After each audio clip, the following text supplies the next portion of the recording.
Good morning, everyone. The time is now 9:30. I will call the May 11th, 2021 meeting of the Mill Creek Township Board of Supervisors to order. Would you please rise and join us in the Pledge of Allegiance? I pledge allegiance to the flag of the United States of America and to the republic for which it stands, one nation, under God, indivisible, with liberty and justice for all.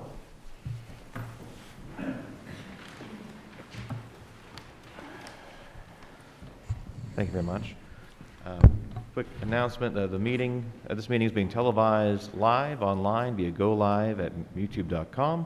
A quick link is available at millcreektownship.com/meetings, and we're being recorded by WQLN for viewing on Spectrum Channel 1024 and later on youtube.com with closed captioning.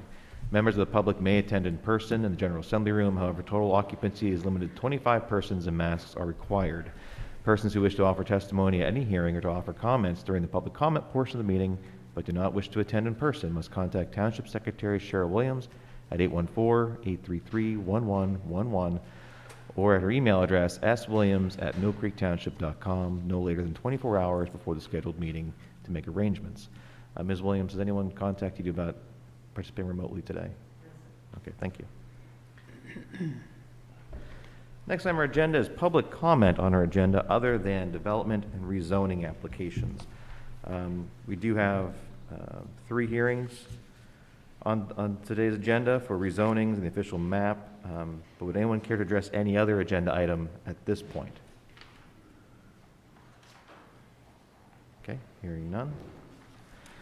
Next is approval of the minutes. Any questions or comments on our April 27th, 2021 minutes, gentlemen? None here. No. Is there a motion to approve? So moved. Is there a second? I'll second. Mr. Bach? Vote yes. Mr. Olet? I vote yes. And I vote yes. Next is approval of the bills. Any questions or comments with this week's payment batch register? No, sir. No. Is there a motion to approve the bills? So moved. Is there a second? I'll second. Mr. Bach? Vote yes. Mr. Olet? I vote yes. And I vote yes. Next item is bids and quotations. First is bid announcement and award for flood detention basin mowing, Planning and Development Department, or is that Public Works Department? Public Works. Mr. Snyder. Good morning, gentlemen. Thank you, Mr. Chairman. Quotes were sought for the 2021 flood detention basin mowing and tree cutting from Manzi Services, Garrelocks, and Orangio Landscaping. Manzi Services was the only company to respond. Manzi Services has done this work in the past and has done a very good job. The cost of the mowing of the 8 FDVs for 2 times this summer is $19,800.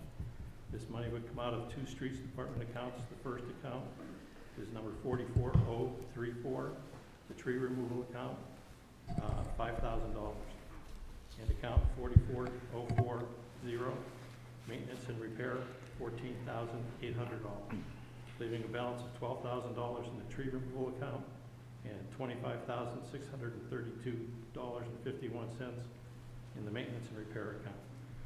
It would be my recommendation to award this contract to Manzi Services for the cost of $19,800. Thank you, Mr. Snyder. Any questions or comments from the board? All right, is there a motion to approve the contract with Manzi Services for cost not to exceed $19,800? So moved. Is there a second? I'll second. Mr. Bach?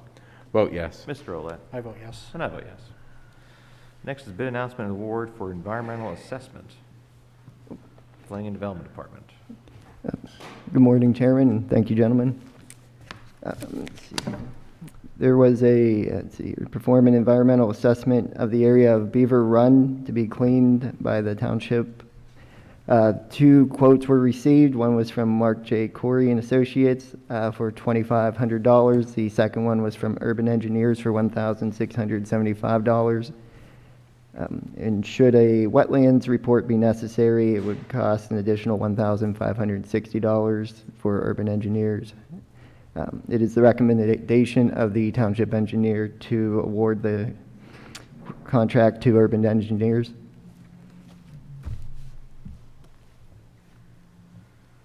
Any questions or comments from the board?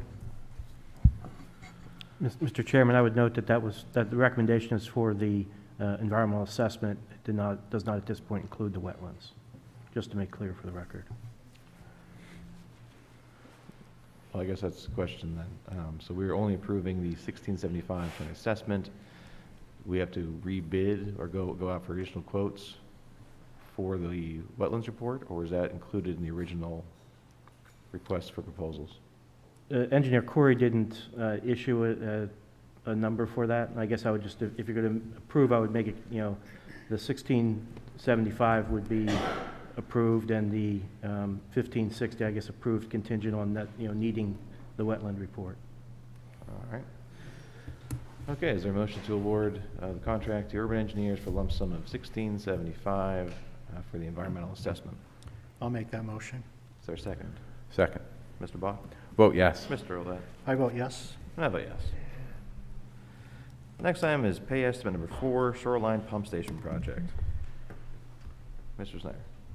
Yes, this would be the last payment for the Shoreline Pump Station upgrade. This would come out of account number 801. The amount budgeted for this is $102,080.79, minus the $25,277.95 for the pay estimate, would leave us a balance of $76,802.84. It would be my recommendation to pay this pay estimate.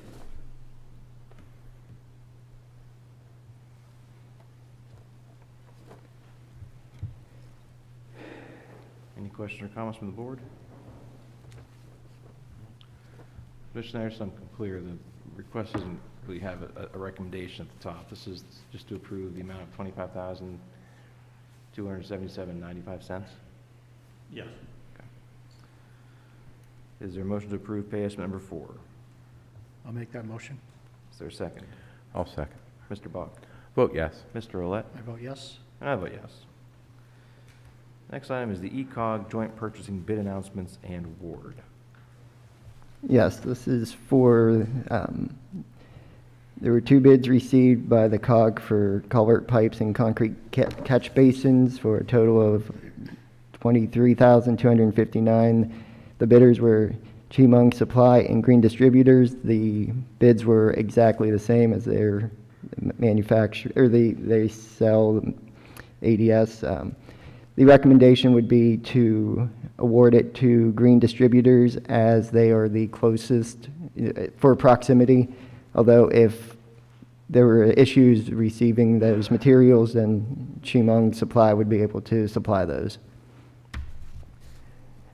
And then there was a 1 bid for catch basin and frame and bike grate risers, and the amount of, looks like there was 2 totals, $98,010 and $9,700. It would be the recommendation to award it to Waterford Precast as the sole bidder. Did I do that right? I hope I did that right.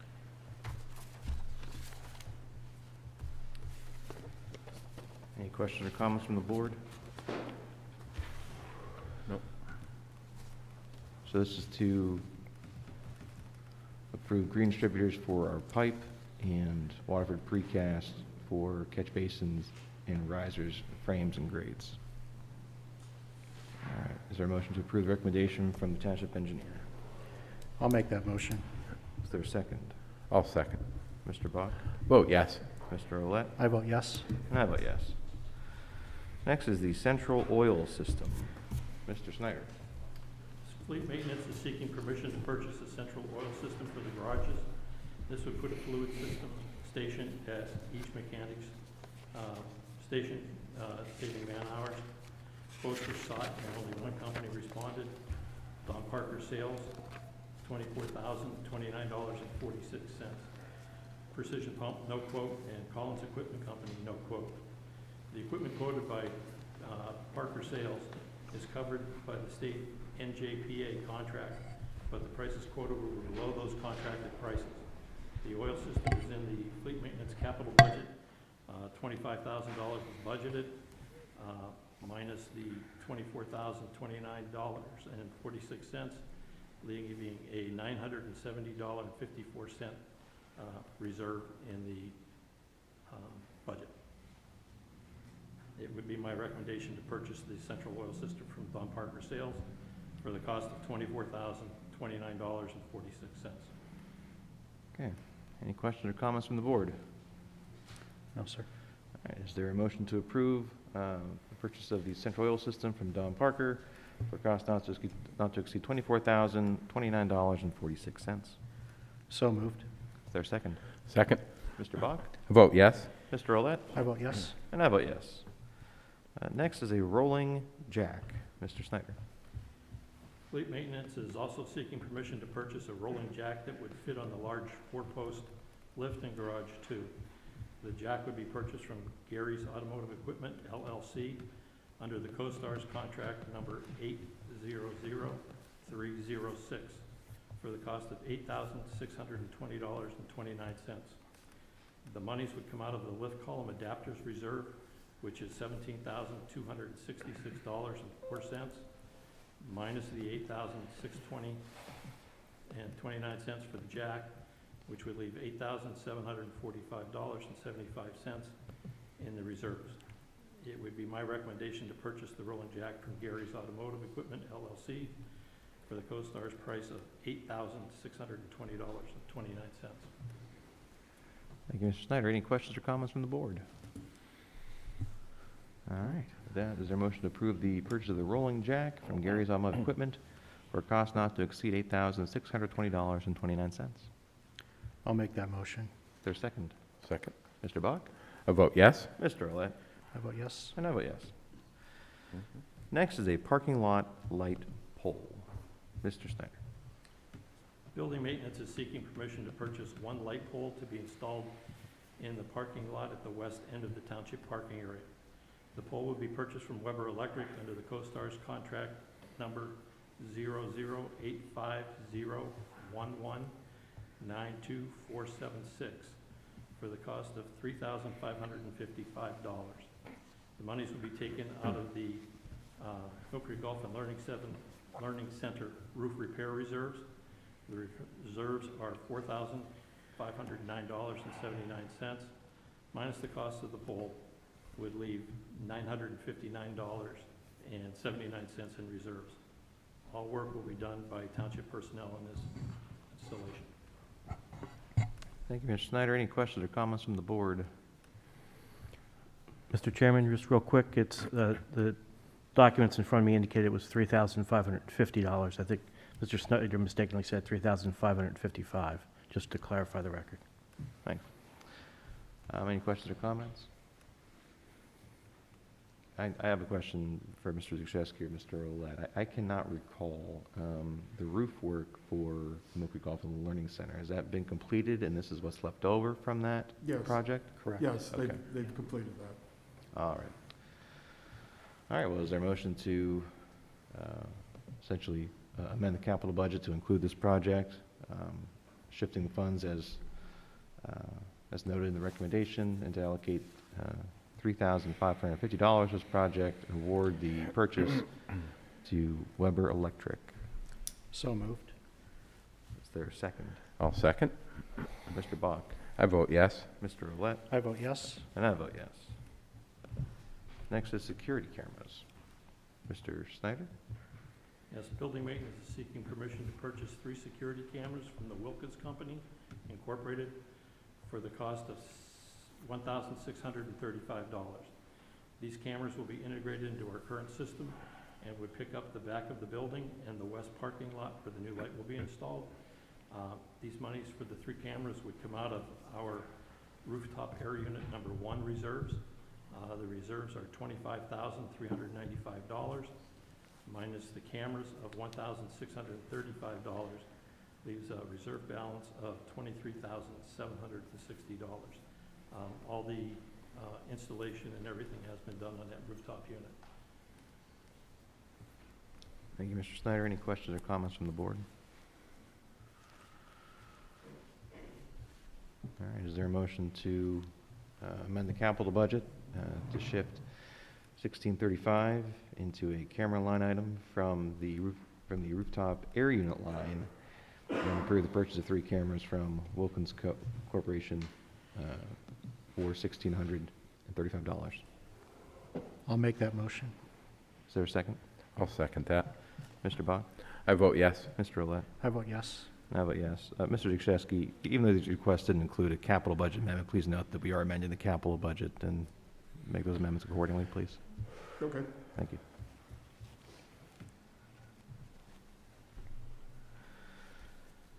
Next item, generator for Conrad Road Station.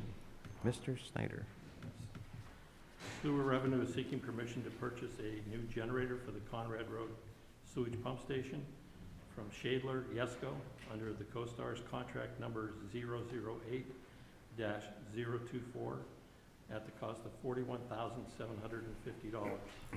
This would be replacing an existing generator that is in need of replacement and it does not meet our current electrical needs. The monies would come from the sewer revenue account number 801. The account in that revenue budget system for Conrad Station is $90,000 minus the $41,750 for the genset. Leaves a reserve balance of $48,250. It would be my recommendation to purchase the generator from Shadler Yesco for the cost of $41,750. Any questions or comments from the board? All right, with that, is there a motion to approve the purchase of the generator from Shadler Yesco for the cost of $41,750? I'll make that motion. Is there a second? I'll second. Mr. Buck? I vote yes. Mr. Olet? I vote yes. I vote yes. Next is sewer pumps for Conrad Road Station. Mr. Snyder.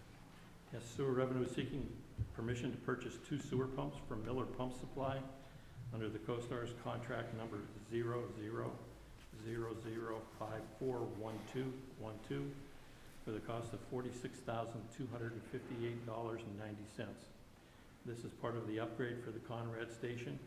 There's a current balance of $48,250 minus the cost of the pumps of $46,258.90, leaves a balance of $1,991.10 in reserves in that account for the upgrade.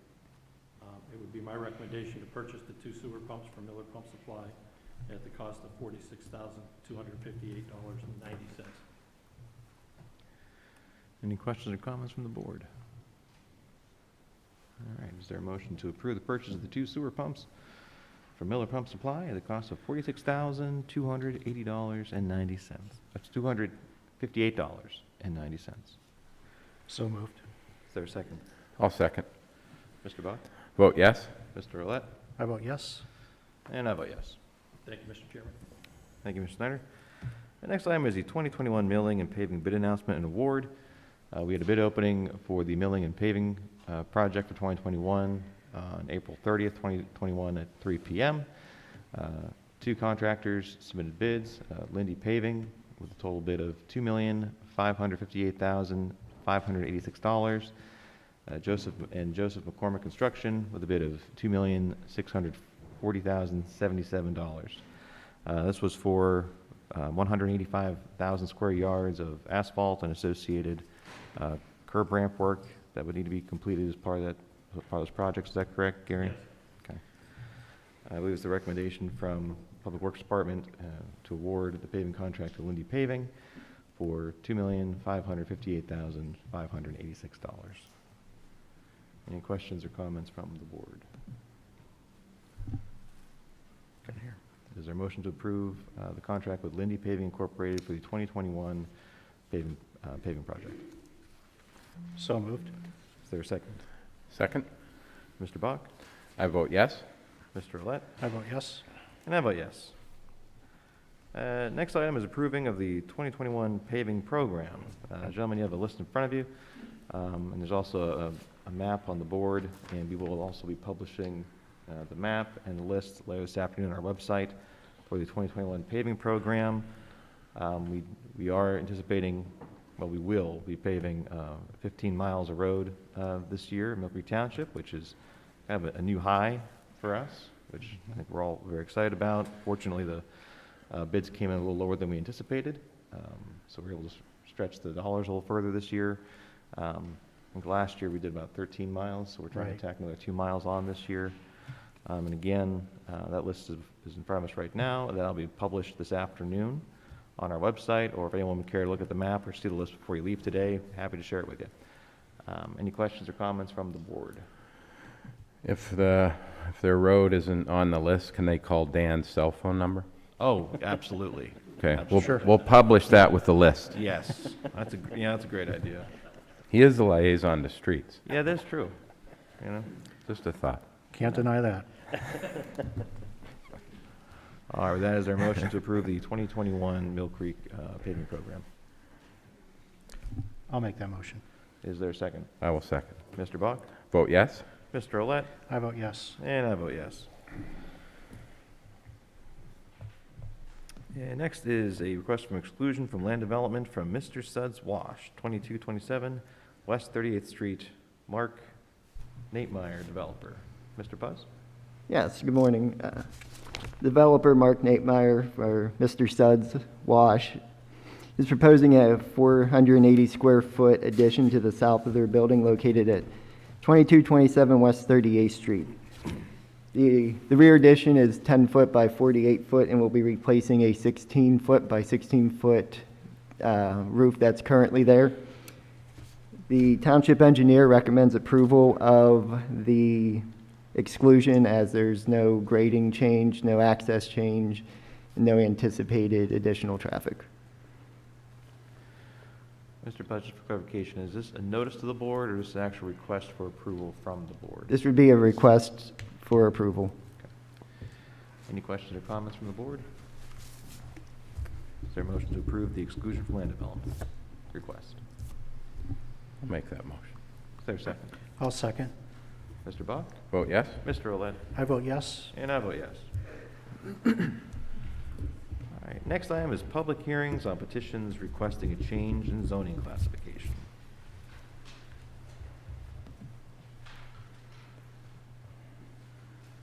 First is NLA for Real Estate Holdings LLC for property located at Wilkins Road, now zoned R3 medium density residential, asking for the property to be classified as R4 high density residential. Mr. Shaw or Mr. Puz, is there anything you'd like to discuss before we open the public hearing? I would like to read the recommendation of the Planning Commission if this is an appropriate time. Yes, sir. One moment, ma'am. We'll, I'm sorry, I didn't know the rules, so I didn't make arrangements to speak, but I would like to speak. oh, yeah, everyone's got a chance to speak, absolutely. Okay. Yep. Okay. All right. Mr. Puz. Yes, thank you. At the regular meeting on April 6, 2021, the Planning Commission voted 6-1 to recommend denial of the proposed rezoning identified as tax parcel ID 33-40-130-1 and located on the east side of Wilkins Road from R3 medium density residential to R4 high density residential. Thank you, Mr. Puz. All right, is the developer present to give a presentation or the property owner? If you please state your name and address for the record, sir. My name is Guy Uliano, and I represent NLA, Real Estate Holdings. Good morning, everybody. Good morning, supervisors. Good morning, the Mill Creek citizens and interested parties. We have a rezoning application request to move the Wilkins Road property from an R3 to an R4. And although this is a rezoning meeting, it's difficult for people to talk about rezoning when they don't have an idea of what your plans are, your concepts. They talk about stormwater, wildlife, and so it's an all-encompassing discussion. So we made the mistake at the Planning Commission meeting by not showing some of our exhibits, and today we would like to show that. At the Planning Commission meeting, Commissioners Skelly and Kubea suggested there should be some middle ground to some of the comments that were made by some of the neighbors, which at that time we were unaware of. And in order to understand this request for rezoning, we have a number of exhibits that we would like to share with the supervisors and the general public so that they can take a look at what we're trying to do prior to your vote. So, Matt, are you able to project those two on the screen? Or if not, I have documents here and handouts.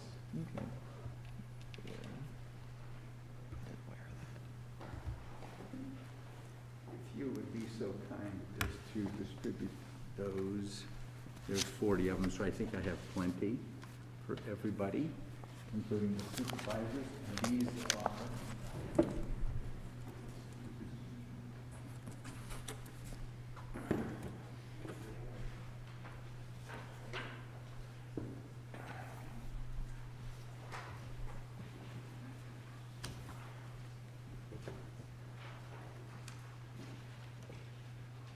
I think the supervisors, I'll just refer to, they're in the same order, but I just wanted to.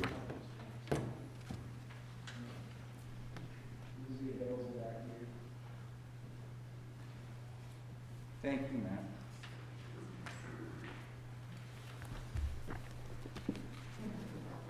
The first exhibit that we have here on the first page, it looks something like this. This is an approved land development plan dated July 2020 for the Orchard Mobile Home Park. This land development plan was already approved for this parcel. This is the current zoning as it exists today, R3. The land development, this land development plan is acceptable under this current zoning. Under the R3 zoning, 8.5 units per developable acre is allowed. For an example, if this Wilkins Road property is approximately 22 acres, and let's take out streets and your stormwater and those types of things, if you come up with 10 developable acres, you could put 85 mobile homes on this parcel. This land development plan has 132 mobile homes on this parcel. This is what's approved, and this is what someone can do with this parcel of land without having to come to this meeting. This is how it is presently zoned. The traffic concerns, the stormwater, the wildlife, all of this has been vetted and approved through previous supervisors, none of these gentlemen, of course, but the traffic, etc. This approved land development plan for mobile homes can be built without any rezoning hearing. In other words, if you don't mind having a mobile home park in Mill Creek, this is what the current zoning allows. And if that's what everybody's appetite is for this parcel of land, then this is what it's currently zoned as. The airport authority purchased this land from this developer, and they had existing mobile homes on this parcel. And these existing mobile homes are right here on this row right there and up here. So they're requesting, I think, 93 new spots, 63 single, and 30 new double wides with the existing 39 that they have. It's a total of 132 mobile homes. Given the fact that you have 2 parking spaces per mobile home, take the 132 and double, it's 264. That was already approved. The stormwater's already approved. The traffic's already approved. I'm telling you, this is what is existing right now today. All right? Now, let's switch to the next page.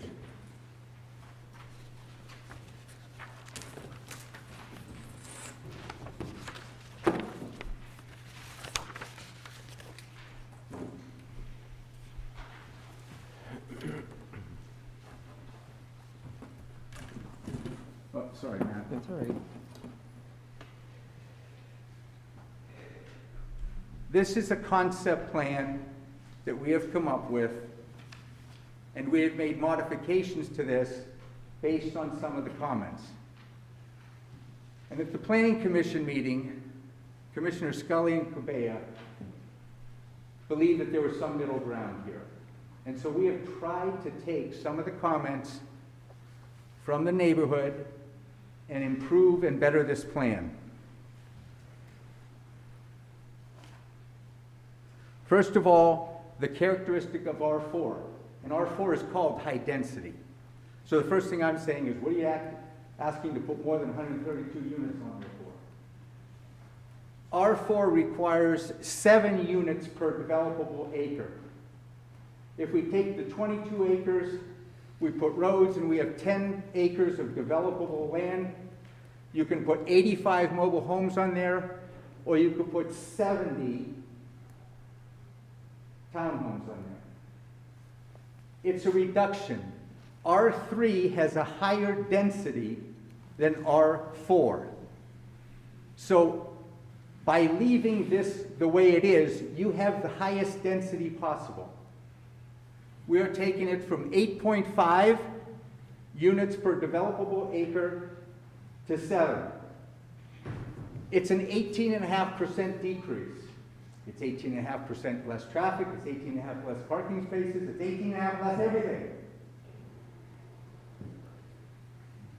On this plan, we have incorporated in the back southerly portion of the property, untouched, undisturbed, and naturally preserved area. This back southerly portion of the parcel will be preserved in its current state. There will be no changes whatsoever. We heard that the wildlife lives in this area from the neighbors, and we wanted to keep an area that was untouched. This also acts as a buffer for the railroad tracks on the southern portion. It also serves the Wilkins Road neighbors living on the corner of Woodside and Wilkins. Right down here, there's 2 homes, 1934 and 1932, that if they look directly across the street, they will find no change, because this area is going to remain the same. Once again, we heard from the residents they didn't want to look at a high-rise apartment.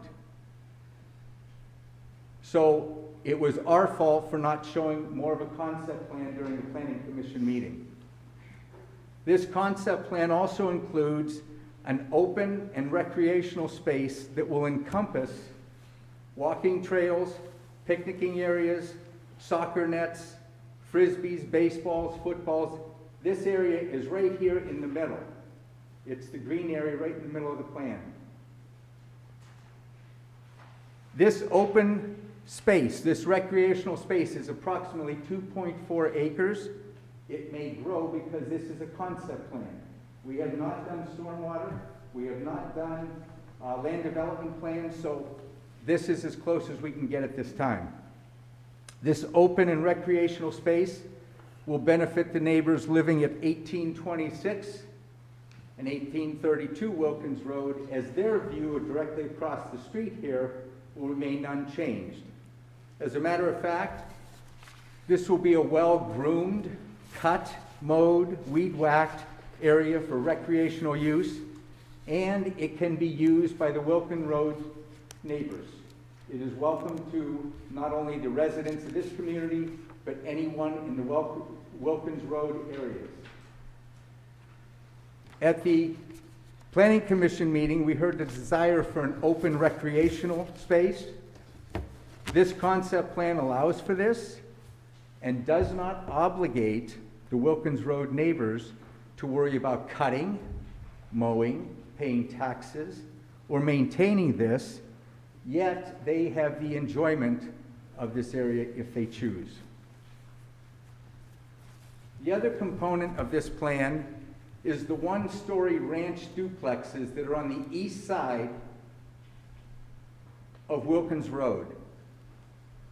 This will buffer approximately 7 to 8 homes on the west side of Wilkins Road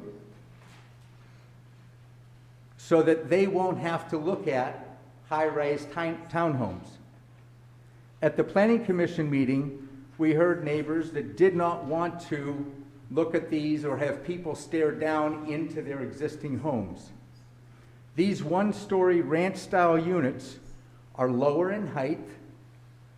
They'll blend in with the existing family homes and modular homes already in place with Wilkins Road community. The duplexes will be 1 story and will have approximately 2,000 square feet on each side. That doesn't include the garage. At approximately $100 a square foot, each one of these duplexes will be a $400,000 structure. The rents for these units will be $1,300 to $1,400 a month. And once again, all the landscaping, maintaining will be for the entire area as well as these duplexes. Still talking about these duplexes that are sitting on the east side of Wilkins. In R4, there's a requirement to set these homes 50 feet back from Wilkins Road. In R3, there's a requirement to set them back 30 feet. We believe that this 50-foot setback with these duplexes will not only buffer the Wilkins Road people from looking at townhomes,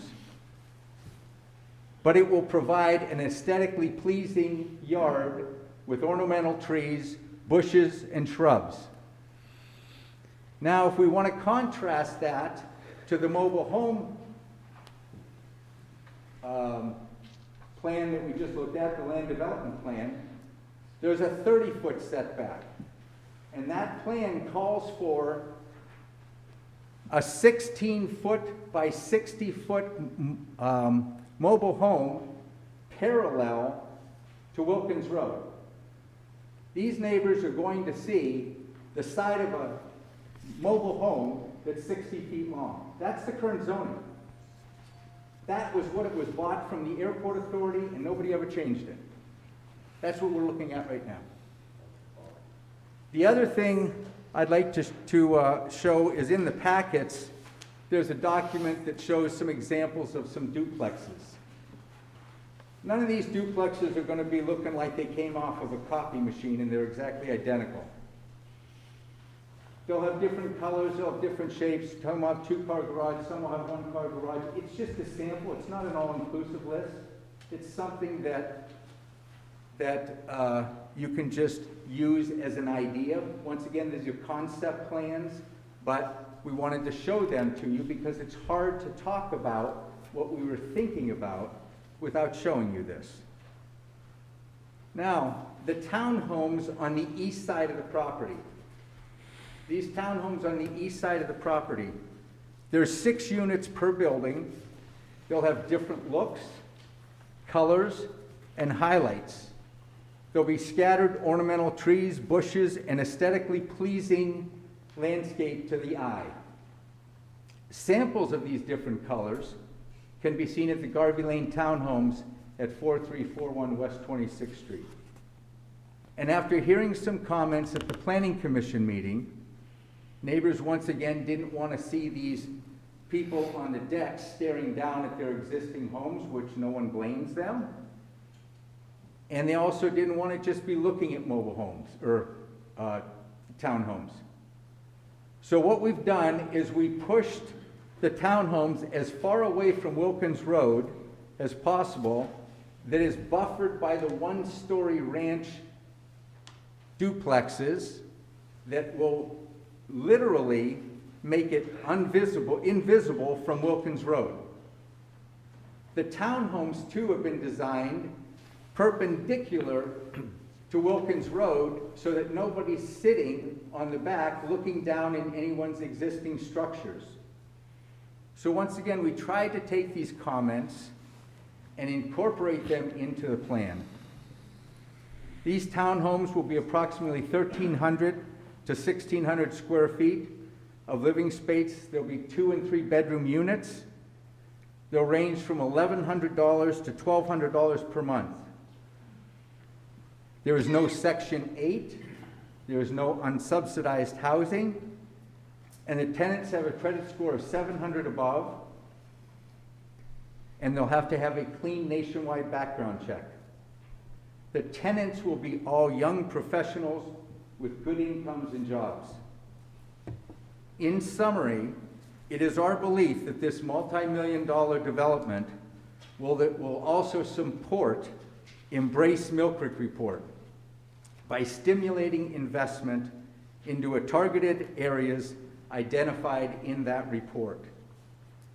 We believe this stimulus will also incentivize Mill Creek as well as the developer to work on improving the potholes and the roads on Wilkins, Garlock Drive, which has a light, Clifford, Woodside, and all of them. We believe this development will show awareness and coming to this community and will require more resources from Mill Creek Township. The rezoning request today is simple. It's R3, 8.5 units per acre, per developable acre, to a less dense R4, 7 units per developable acre. It's an 18% reduction. This means less stormwater to design, less land to disturb, less wildlife to displace, etc. It is the hope that Mill Creek supervisors will reduce the density of this parcel by moving the zoning from R3 to R4, simultaneously prohibiting a mobile home park from being built in Mill Creek. Thank you for your time, ladies and gentlemen. All right. Well, first, any questions or comments from the board before we open up for public comments? No. Nothing so far. All right. Mr. Yolano, I have a question for you. Yes, So sir. I'm looking at your diagram, and I see 2.4 acres. Just for clarification, is that 2.4 acres, is that this kind of green area plus the wooded area, or is that 2.4 just the green area? That 2.4 acres is just the open recreational green space. Okay. The space that will remain untouched, undeserved in the southerly portion, I think is about 2.5 acres, Okay. Mr. Chairman. So about 5 acres of land you're, okay. Now, are you, when you say it's going to be open to the public, are you saying that on like a land development plan, there's going to be an easement present? I guess, what's the This- assurances that the public is going to have access to those areas? Well, we're building this open space. Some of the comments from the Planning Commission, they like this open space over Right. there. And it's good to take walks on, throw footballs, you can run around there. It's a huge open and flat area. Right. So we decided, since we have to have open green space, and I believe it's 15% of your developable acres. So as we Right. get these numbers to shrink more or finalize, Yeah. then we'll come up with a firm amount. But we're gonna have a lot of green and open space, as well as this undisturbed area. Oh, right, That right. we want to have, and if somebody from the Wilkins Road community, even roads back in there all the way to Milford, if they want to come out and use those soccer nets, they're more than welcome. Sure. Well, I guess If we my- have to put that in writing somehow, we would do just Well, that. that's what I'm asking, because We the, would do that. per the zoning, that recreation space is required for the residents on that parcel. Not- Yes. It doesn't automatically open up to the public without permissions from the property owner. So I'm not sure what means we would have to have, whether that's something on the land development plan or an agreement or, Well, I would suggest that we have to, go through a number of plans to submit to Mill Creek and have their engineers verify and things. And it's at the right point, we want to make sure that the legal people get there and make sure that our commitment and what we say here today is in fact what they're able to do. okay. All right, any other questions from the board? Okay, well, with that, we will open up for public comment. Now, folks, I attended the first planning commission hearing on this issue, and it was a very lively affair.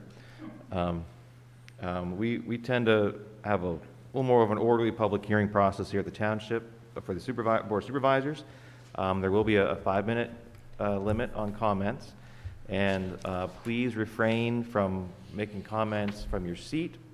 Please wait your turn, make comments at the podium, and please sign in at the podium and give us your name and address before you make your comments. And we promise everyone will get a chance to have their turn, but if we could please be orderly and one at a time at the podium. Whoever would like to go first, please feel free to step up.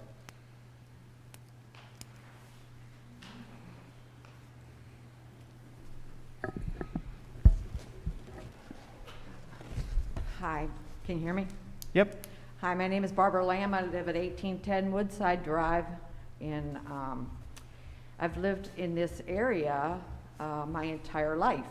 I was born in 1950, so you can do the math. And all this area that they're talking about was at one time a developed area of homes. The airport came along and purchased all of this land. And the reasoning they gave us at the time was because they needed a drop zone. They needed a space where if a plane was in peril, they had a clear place to crash or land or have something like that. I don't know if the rules for the FAA has changed, but I'm not sure why they're allowed to sell off this property. So that's my first question, is where is the drop zone for a crash landing? My second question is, how much property, he's only talking about a Wilkins Road at the end of the trailer courts that are already there. How much land has he purchased, or the development company purchased? From my knowledge, it's been all the way up to Asbury Road. I'd like to know how much he's talking about. How much, if we allow this to happen, will they continue to develop the whole airport field all the way to Asbury? That has me concerned, and I'm not happy with that. My third thing that I was worrying about is the fact that the traffic and that kind of thing, if this expands, what holds this company to what he has described here?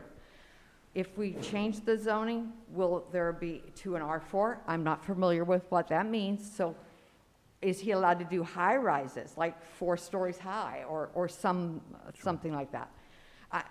There's a limit on the neighbor's knowledge of what can be done going forward and what they would be held accountable to. Mm-hmm. And that, I think, is where most of our concerns are. Okay. Thank you. Thank you. I think we can address some of those. Okay. High rises in that area would not be permitted. Ever? Not for an R4 district. We only allow high rises that are adjacent to state highways in Mill Creek Township. So the fact that that road is not adjacent to a state highway, a high rise wouldn't be permitted there. So I believe the highest, is that correct, Mr. Puzz? Am I misspeaking there? Yes, that is correct. So the highest they can go is what, a 2-story or 3-story building there? Is that what it is? Yes, correct. Okay. 2 So that- stories. What's that? You said 2 stories? I believe I can't recall off the top of my head if it's 2 or 3, Matt. I believe the maximum height is 35.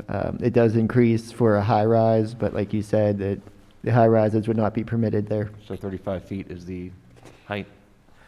What else? As far as the land being rezoned right now, if you look at the board to your left, there's a dark outline around specific parcel we're talking about. That's the only area that's currently being purchased and being requested for rezoning. Is that is correct, Mr. Giuliano?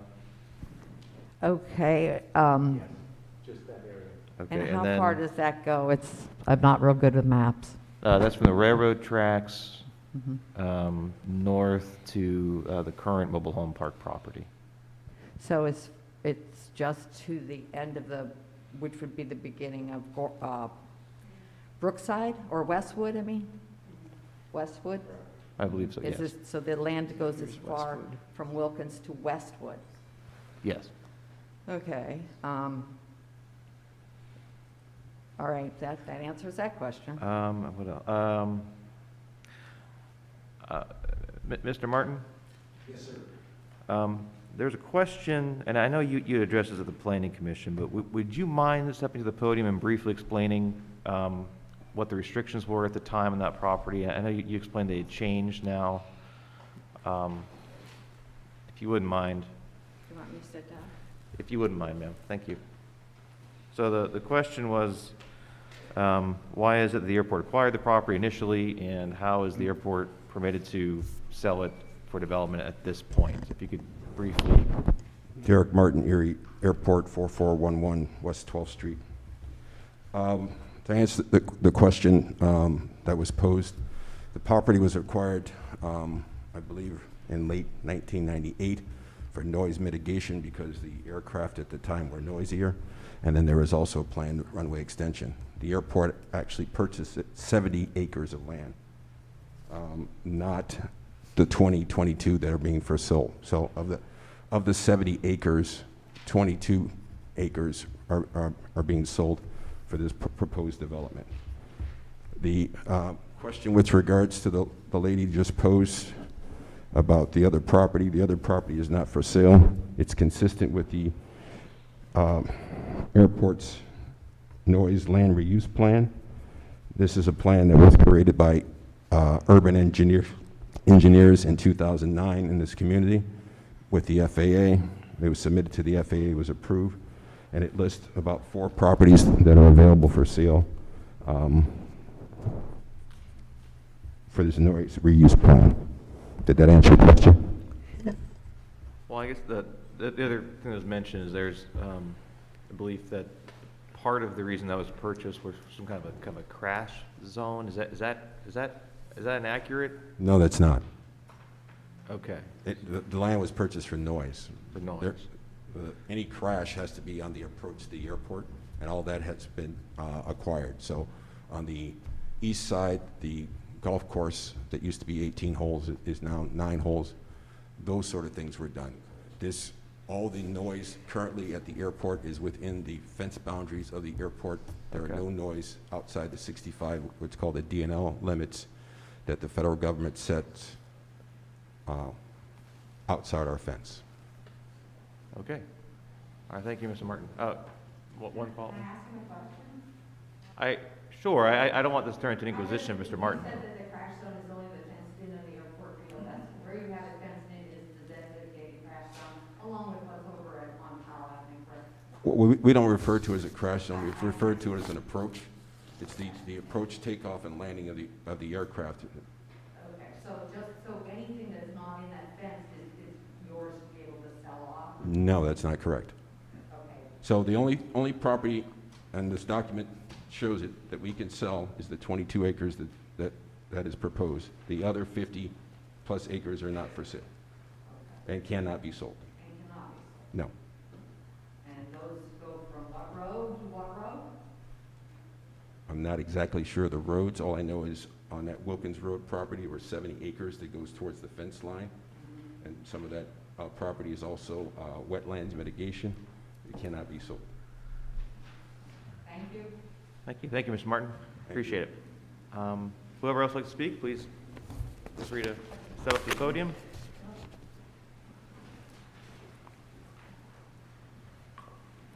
And again, if you could please state your name and address, we'd appreciate it. And also sign in, please. Sorry.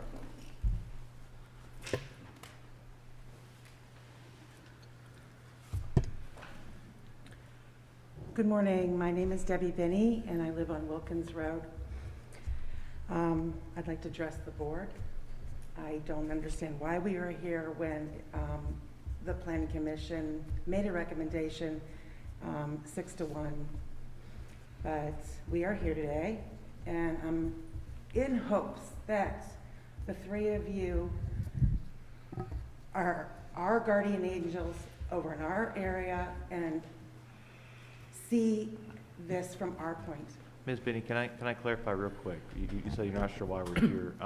The Planning Commission makes a recommendation, so there's every rezoning request gets 2 public hearings, one at the planning commission and one at the board meeting. So we don't just automatically approve planning commission requests or planning commission recommendations. There's always 2 opportunities for the public to speak, one to the planning commission and one to the board. Just so you know, this is a routine meeting.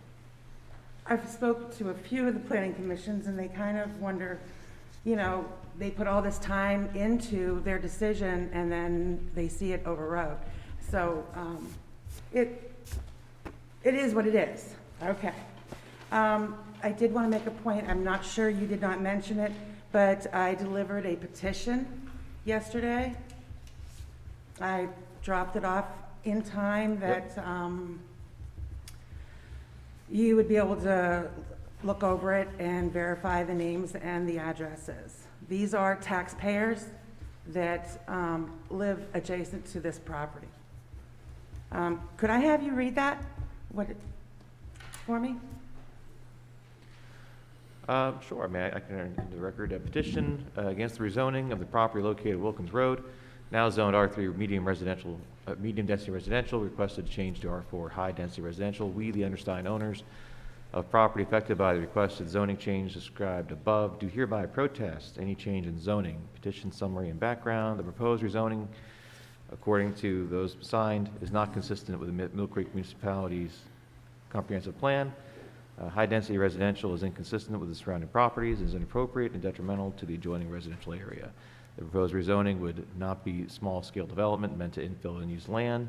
This is a huge parcel capable of large-scale development, an area inappropriate for the neighborhood and would overwhelm the school district, also cause more environmental issues in this already stressed area. Rezoning of said property to high-density residential goes against the approved Erie International Airport FAA approved master plan. Rezoning to high density is inappropriate and considered incompatible land use in the direct vicinity of the airport because of health and safety concerns. We understand our concerned citizens who urge Mill Creek Township Supervisors to act now and vote against the rezoning. So again, these are all comments, I assume from you, not necessarily verified by the airport or the township. Correct, correct. Could I have you move this out of the way? I'm sorry. Thank you. Absolutely. Do you want to move the easel? No, I'm just going to stick this up here so you can get a kind of a look at this. This is just a little map that I did for you as a visual. This here is the airport property, and this is the subject property, and these are the homeowners that are along the subject property. There's many other of them that I could have marked on there, but those are the ones that are right adjacent to this land. And there's almost 80% of the homeowners are saying no to this development. I wanted to make sure I pointed that out. And I know you said to keep it down to 5 minutes, but I'm going to try my best. I want you guys to have this so that you have something to Thank you. reference. Thank you. If you could stay with me on the pages, I can explain them to you. The first, which we brought up, is the Mill Creek Comprehension Plan. I know that this is not a plan that you have to utilize and it's concrete, but your vision in this approved comprehension plan has all of the high-density units going along major corridors. They don't have any of them marked on these private residential roads. So this plan that you guys are supposed to look at and have a vision for is not being followed if this gets approved. It states under high-density residential that, or even the corridor has the high density. If you look, it's all on main roads. Along with that, I wanted to bring up the school district. This development will devastate Mill Creek School District. They are at max right now. I work for the district. I know, I've talked to them, and this will cause a financial burden. Our taxes are already going up 1.8 as soon as they finalize that. The tax dollars that come from these type of homes isn't enough to put these kids through school. On the next page, I am referencing the master plan of the airport. Ms. Benny, your time is up. We'll grant you 2 more minutes. I bet that many of these. Thank you. Under the master plan, it speaks in regards to the highlighted part where I have airport lands available for development. This is a study. This is what is in the plan on what those parcels that the airport owns are to be marketed for. They had a company called CoStar Realty do these studies, and on the next page, it explains that when they do these studies, they do them and they ask for the highest and best use analysis on what these properties can be marketed for. And not one comment in any of that master plan said that this property can be sold for any type of residential. If you go to the next page, it says Development Area 1. The Development Area 1 is this piece of property. And it gets a little confusing because it's a misprint. It says it's on the east side of the airport, but it's actually on the west side of the airport. But the highest and best use that they've come up was utility, solar, agriculture, or mixed agriculture and office. The next visuals I have for you shows the different alternatives that you can use. There's the alternative 3. It can be sold, marketed as 43 acres, which would be all of that in pink, which would be for agriculture or solar. And then there's the next page, which is alternative 1. Again, it says solar. The next page that I have there refers to the other development areas that are on the other side and around the rest of the airport. Not one of those are to be sold for residential use. They have agricultural, industrial, but you don't see anywhere that this master plan says anything about residential, and that's because when they developed this, it's following the FAA guidelines. The FAA says that can't be sold for residential, and to be threatened by the developer to say that there would be mobile homes going in there, he is so wrong. You should see a map like this. This is the map that is in that master plan. And too many of them are going by this map, and this map shows that the sound level doesn't leave basically the runway. But this is a projected map for 2036. This is not what's going on today. This is not the way it is. And that is, if all of the other things are being done around the airport, then this is what the picture will look like. But it doesn't today. The following map is what is on record at the FAA for the sound. And what they've explained to me is, I've asked for another sound study, and the FAA says they don't put out new sound studies because they base it on the one that was done in the 90s. They don't need another one, but they need to follow what this was in the 90s. I want you to know that that land that is incorporated in that, when this study was done, this land was all orchard, forest trees. And look at how it affected these residents who are still waiting to have their houses sound insulated. Again, this was all forest tree when they did that sound study.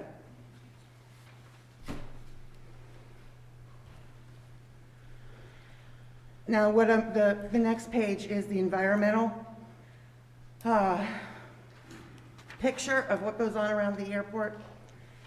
And I'm very passionate about this because for years I've been very concerned with the amount of retention ponds and water and geese and the hawks that just swirl around in the sky after a rain.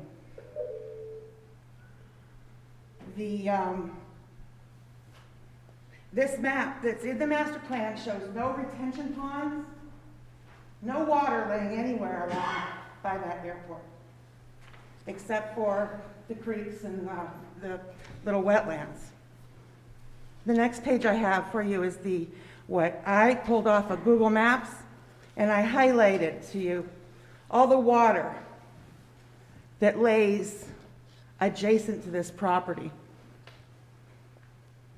All along this here have been retention ponds and more water, and the geese and the amount of wildlife is against every FAA regulation. And no one's following it. I understand you don't have to follow it, but the airport does. Ms. Binney, this isn't an airport expansion I project. agree with you. It's a rezoning request, so you're losing me on the relevance of those comments. It's a rezoning request for a residential development, non-expansion of airport services. So And John, is this property owned by the airport still, or is it already purchased? I believe it's a purchase agreement pending, it's Contingent. contingent on rezoning, I believe, Okay. yes. So it does. I thought that the property owner has to request for the zoning change, but No, if there's a purchase agreement, the purchasing entity can do that as well. contingent upon, okay. The airport has met with us and has told us that they have to sell it. And I agree, when land is purchased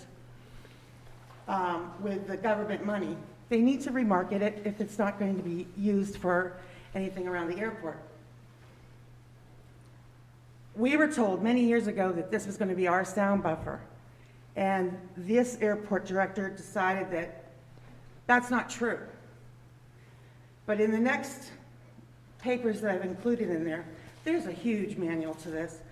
But it states in there that it can be converted to our noise buffer. And there's also a comment on there that any of the when they acquired that property and they removed those mobile homes, and the FAA paid for that land, and they paid for every one of those homeowners to be moved into a house, they can put it back on the market, but they can't put it back on the market for any type of residential.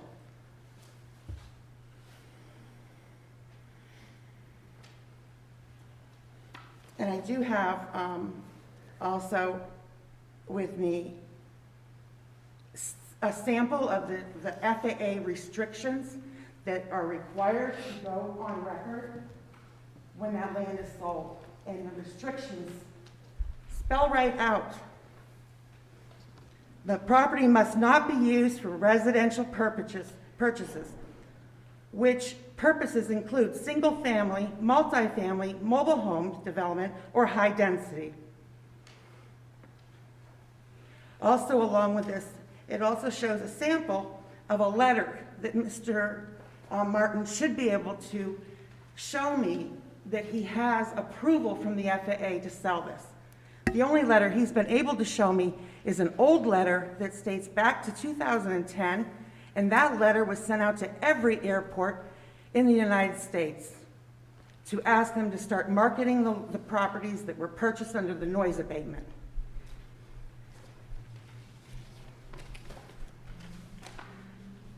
only other thing I want to say is I have a copy from the FAA.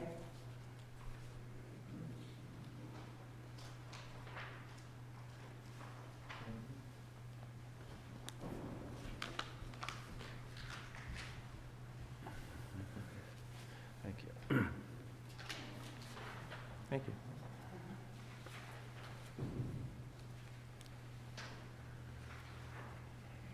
Anyone else like to speak?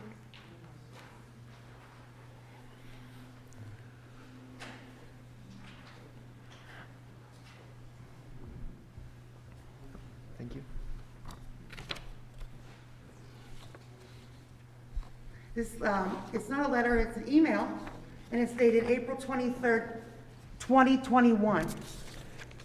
And I've been corresponding with the airport, and I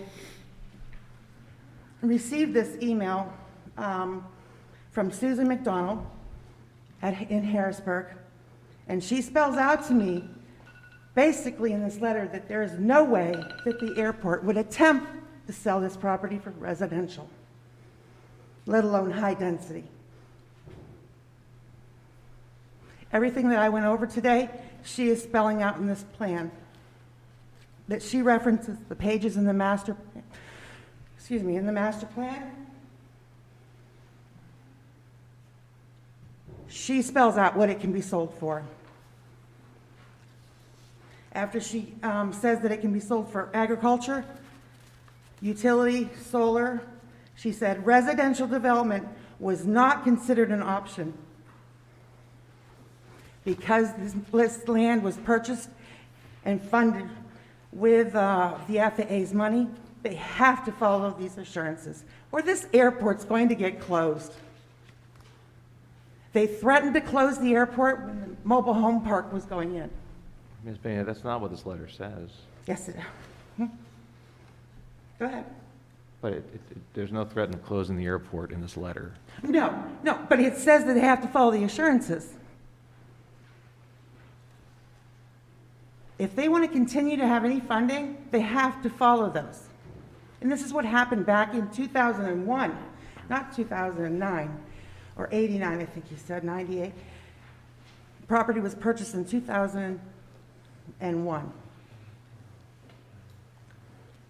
And it says at the last comment, Well, ma'am, I'm reading it. It says, furthermore, when an airport sells or otherwise transfers title to the property, the sponsor must certify to FAA that the property is adequately restricted to prevent incompatible development or use that might conflict with the airport operations. It doesn't say, it says residential use is improbable.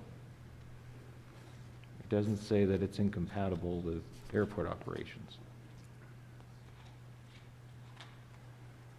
it says, "This is to ensure that the land will not be put in incompatible land use or conflict with the airport's use, operation, or development.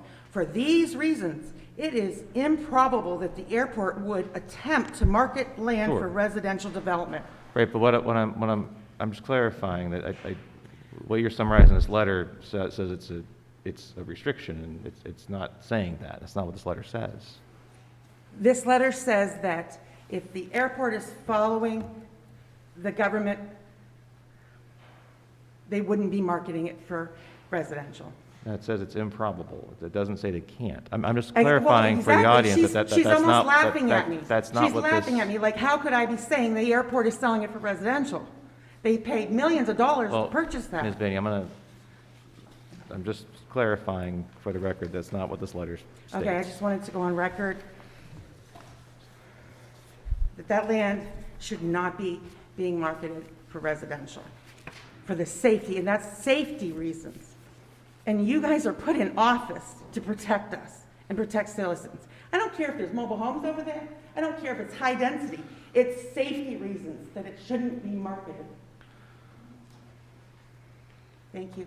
Thank you, Ms. Mitty. Thank you. Mr. Martin, is there anything you'd like to, a lot of assertions made about the airport.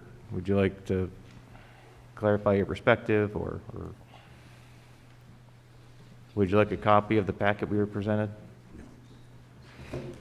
So, I understand people have passions for their houses and their communities and where they live.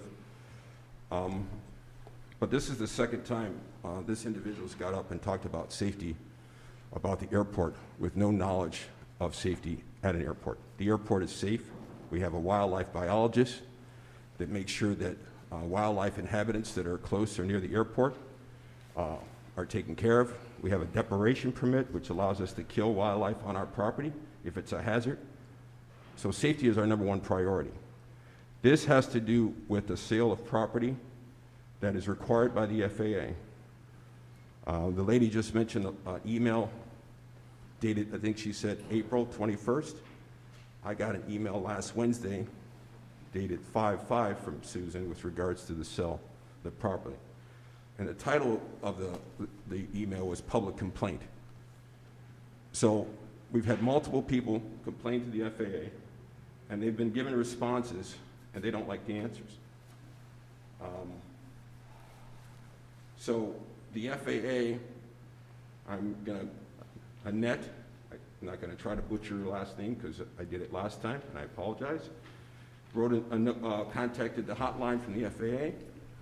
The FAA sent her a letter basically saying there is no such thing as a noise buffer. It only considers it when it's within the 75 contours of the DNL, which this does not apply. Also in the letter, she asked about a Part 150 study.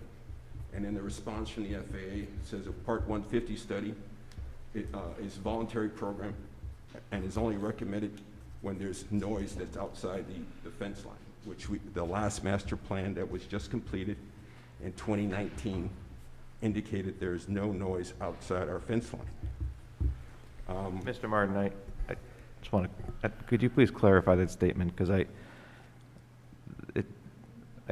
understand there's some snickers in the audience last time. I mean, you're not saying that there is no noise outside the fence line. Could you please clarify what you mean by no noise?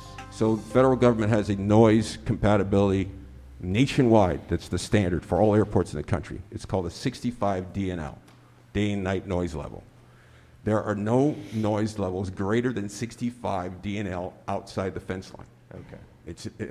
It's in a master plan that was approved and completed in 2019. Okay, I just want to clarify with everybody that it's not that there's no noise, that we all know there's noise from the airport. Okay, Yeah. Thanks. So, talking about Snickers, the lady mentioned earlier that she didn't know the process. I didn't know the process as well. And the developer made a much better presentation than they did at the zoning meeting, I think it's called. But there is development in Mill Creek that's gone in the last few years that's increased the number of quality housing throughout the area that has affected Mill Creek's school district. The Hammocks at Mill Creek has continued to build 1- and 2-bedroom townhome apartments, and the price point for those townhomes for 2-bedroom, 2-bath is $1,454 a month. That's without a garage. If you want a garage, it's $250. Copperleaf, Manchester style, which is just north of the mall, or south of the mall, 2-bedroom, 2-bath is $1,200 a month, plus $65 for water. Tenants pay gas, electricity, and utilities.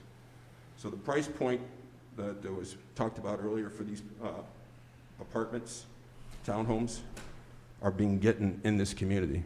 It might seem high to some people, but they are being getting in this community. People are paying that because they're looking for quality housing. To me, this is a quality housing thing.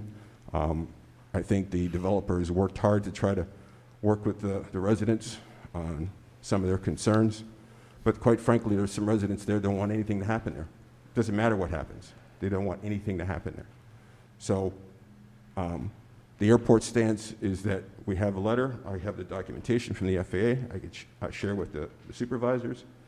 From 2009, this property is supposed to be sold. There are 4 pieces of property that are supposed to be sold, and we're working to try to sell that to be in compliance with our grant assurances. And the grant assurances is what we sign off every time we take a grant from the federal government that we must adhere to. If you have any other questions, I'll answer, otherwise my time's up. Yes, sir. Mr. Martin, I have a question. Is there a deadline for that sale? There's no deadline for the Okay. sale. No, There's no statute of limitation, so to speak, on the, no. okay, thank you.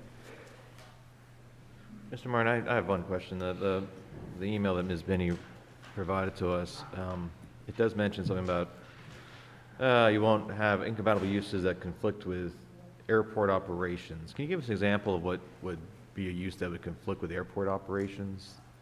Well, usually hospitals, schools that are in the vicinity of an airport, that's considered incompatible, and when they're incompatible, you usually have to insulate those properties. Again, the motorhomes that were on this property originally were taken away because they couldn't be insulated. And so, but again, the noise has changed over 22 years because planes have gotten quieter, new technology, and those sort of things.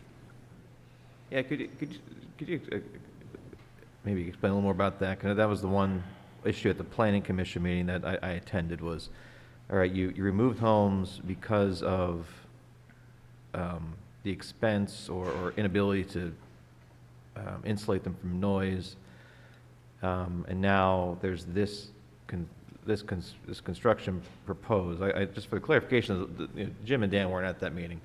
Can you explain that there's those regulations have changed, or you're saying that a new sound study was done, or what do we? How did you come to that determination? So what was determined back in late 1990s is that the housing, part of that property was incompatible, part of it wasn't incompatible. So to be consistent, they just got rid of the, whatever was on the 72 acres, 74 acres of property. And part of that property was where these mobile homes were. So when we sell the property, we have assurances that the airport has to get, or it's in the legal documents when the property is for sale, and it basically says the airport, I'm just trying to pull it up, excuse me.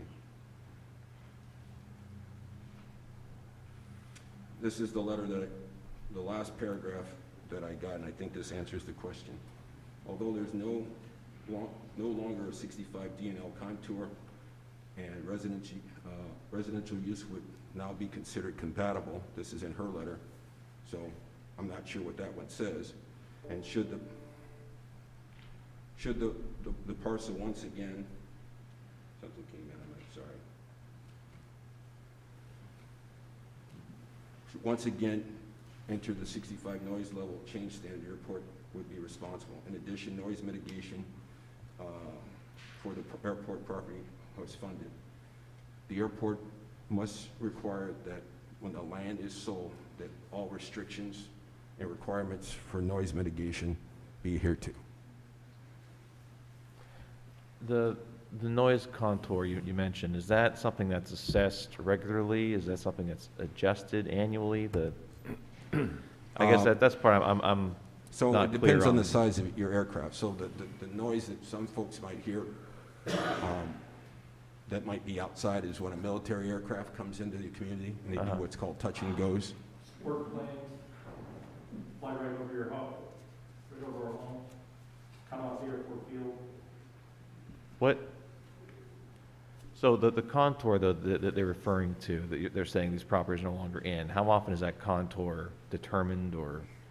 The last time it was determined, it was in 2019 when the master plan was completed. Okay. Are any other questions from the board? Nope. Okay, thank you, Mr. Martin. Thank you. Thanks, we'll continue. Anyone else care to address the board today regarding this issue? Actually relinquished her time. We'll let you, now, a number of people stood up and said that they weren't going to speak so that Ms. Benny could talk for an extended amount of time, but please, if you could keep your... I'll keep it brief. Thank you. Absolutely. My name is Annette Mossberg. I live on Wilkins Road. A couple things. I know Mr. Martin says that that property is no longer in the noise zone because it's apparently under 65 decibels. I can tell you, I live across the street from that property. I have had an app on my phone when the planes go overhead, and it clearly goes over 70 decibels, especially when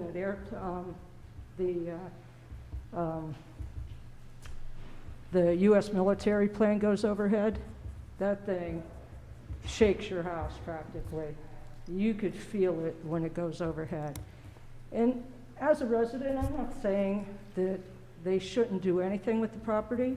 It's my hope that they wouldn't, but I mean, it's been vacant for 20 years. The reason the airport bought it out was because the former owner planned on putting more mobile homes in.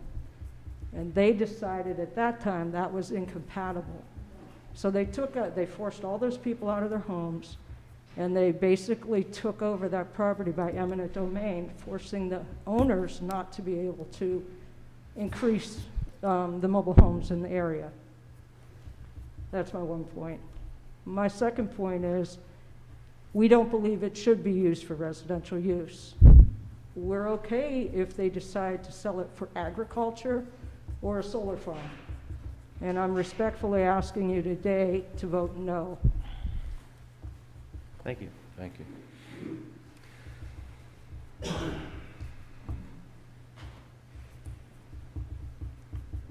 Good morning, well, good afternoon now, pretty much. Oh, My name it's is still Chris morning. Eccleston. I live at 1762 Westwood Drive.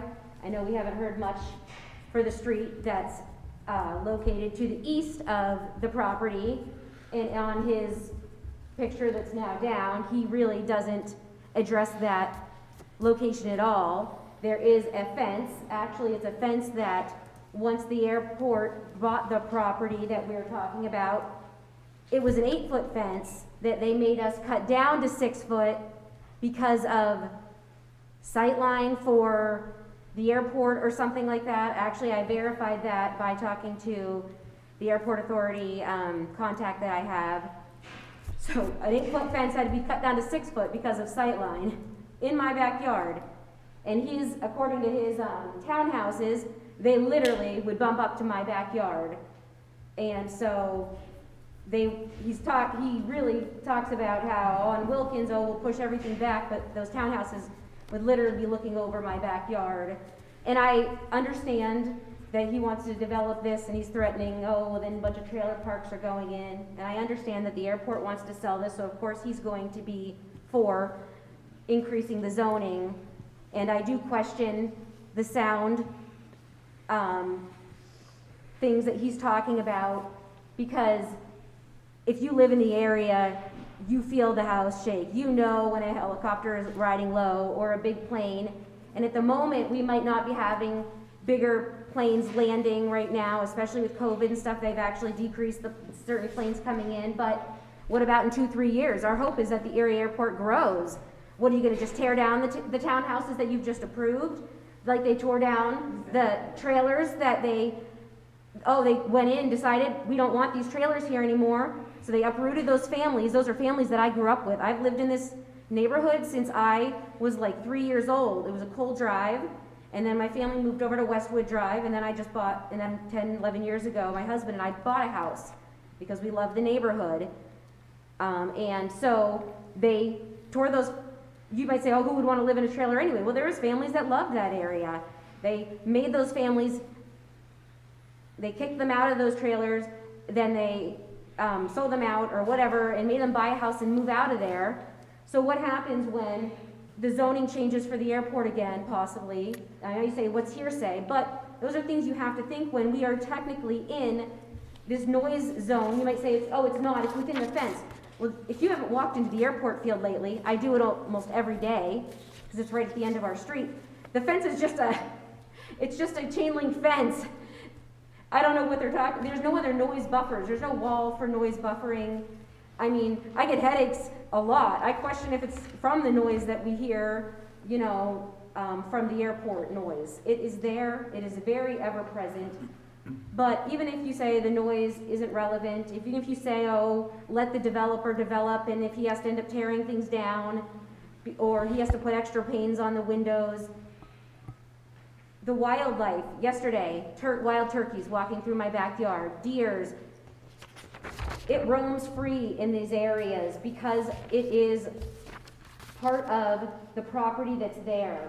Because when the airport took it over, when they said that this property was not compatible with residential use for the airport, it has been wetlands and wildlife refuge, and I know they say that this part doesn't need to be part of the airport anymore. I'm not arguing that part, but I do really want you guys to consider the amount. I counted, and I think it was 112 between your pretty houses that you've shown pictures of, but you were very careful not to show us the townhouse pictures that will be stacked. Is it 106 or 112 units that you're gonna put there times the amount of people?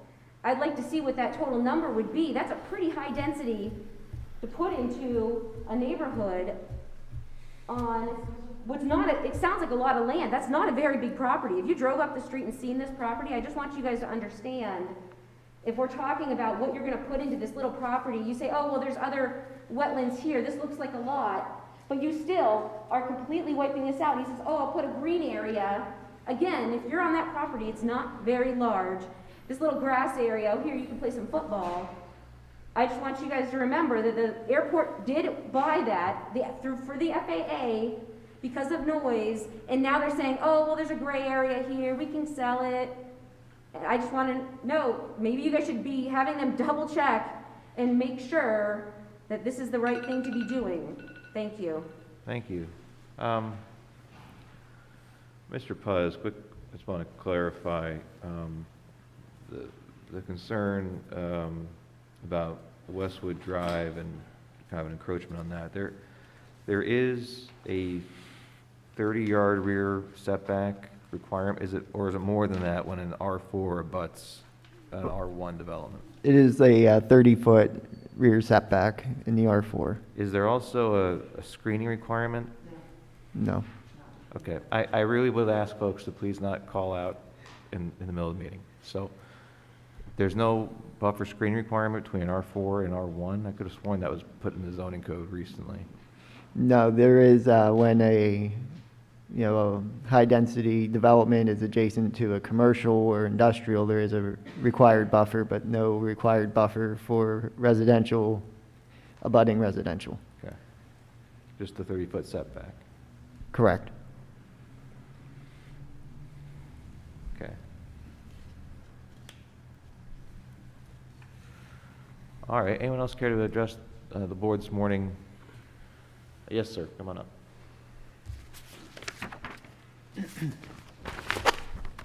Pete Cabea, 4502 Grand Harbor Drive. I am really shocked. This is an exciting proposal for Mill Creek. Can we put this back up? I don't know if you're going to find another developer who is going to take care and take the time to listen to the neighbors and improve this piece of property and enhance it. This is a beautiful development. This will enhance all the values of all your properties. Your property values are going to go up because this piece is here. It's going to improve your property values. Guaranteed it's going to improve it. And this developer has taken the time to listen to what you want to do, and he's making, if you want a little bit more screening, I'm guessing, but I'm sure they're going to put it in. If you want trees behind there, I would like the supervisors to take a look at, there's two developments that have happened recently. One is by Sessler, who built some townhouses, and I talked to all of the neighbors who were opposed to that development. And I also talked to the neighbors who were opposed to Garvey Lane. Of all of those neighbors who were opposed to both developments, all of them are happy with the final product now. They are happy with the final product. And if you look, supervisors, if you look at the difference between what was on Garvey Lane and what is on there now, you can see just the quality job that these guys have done. I think this is a very positive move for Mill Creek. You don't find too many developers who will take the time to do something like this. This will improve all of your property. They're allowing you to use these other areas. They're gonna put it on paper for you. If you let somebody else develop this, do you think they're gonna allow the wetlands, the green lands? Take a look at Garvey Drive up here on 26th Street. Look at how beautiful the landscaping is. This developer has done a beautiful job developing a couple properties, and I think with the things that are set up with Milk Creek to watch water retention and the other development that we're doing, they will protect that, but you're not gonna find developers to make things as beautiful as this developer will do.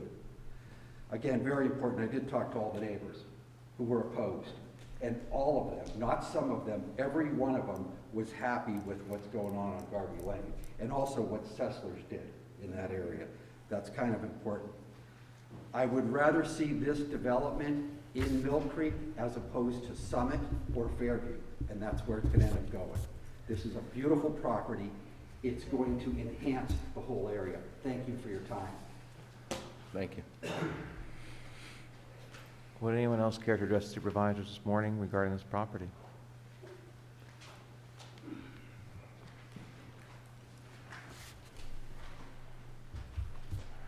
Hi Supervisors, my name is Joseph Rogers. I live at 1916 Cole Drive. I am actually friends with Guy, and I understand what he is trying to do here.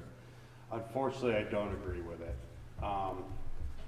One of the big problems that I have is when the FAA purchased the property, the Mill Creek supervisors at that time should have rezoned this according to what was being purchased as the property. The property should have probably been rezoned down to an R1 establishment at that time, as I can't find anything in the code books to just have an agricultural development on that property. Can I ask you, okay, so you're saying it should have been done to, As we should have rezoned it to when residential? the FAA purchased the property as said buffer zone, all right, it should have never been, it should have never stayed as an R3 property. It should have been put down to either an agricultural zone or an FAA, buffer zone at that time. I don't know how they could have did it or when they should have did it, but that's just my feeling of it all. Like I said, I'm personal friends with Guy. I understand what he's doing here. I just don't agree with it at this time. Thank you for your time. Thank you.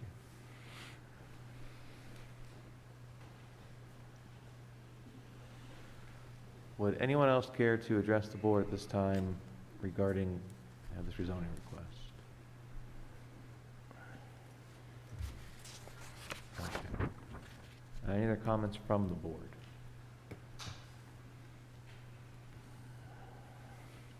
Okay, I have a general question for the audience. Show of hands, who is at this meeting because of this rezoning request?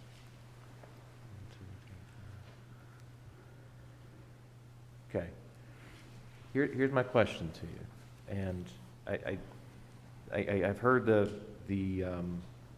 comment that the mobile home is a threat, and I didn't perceive it as that.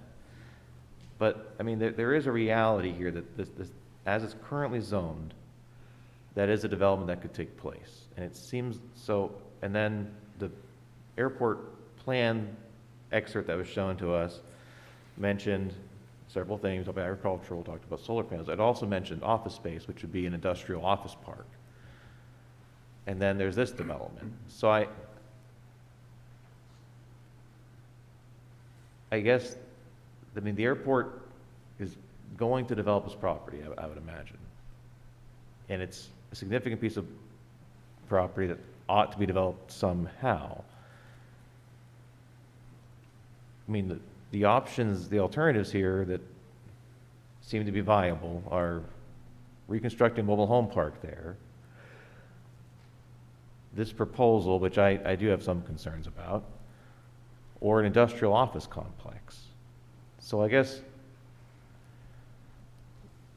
is this, I'm not exactly sure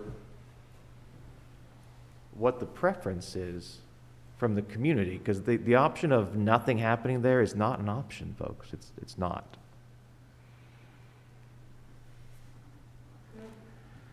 Just like to make one comment. Sure. The fact that it is zone R3, and technically they could put a mobile home park in, is actually not possible because it definitely, as Mr. Martin had told us, they can't soundproof mobile homes, so they cannot put mobile homes on that property. Well, from what I'm understanding from Mr. Martin is that's not a current requirement due to the current noise contour. Is that That's what correct, he told us. Mr. Martin?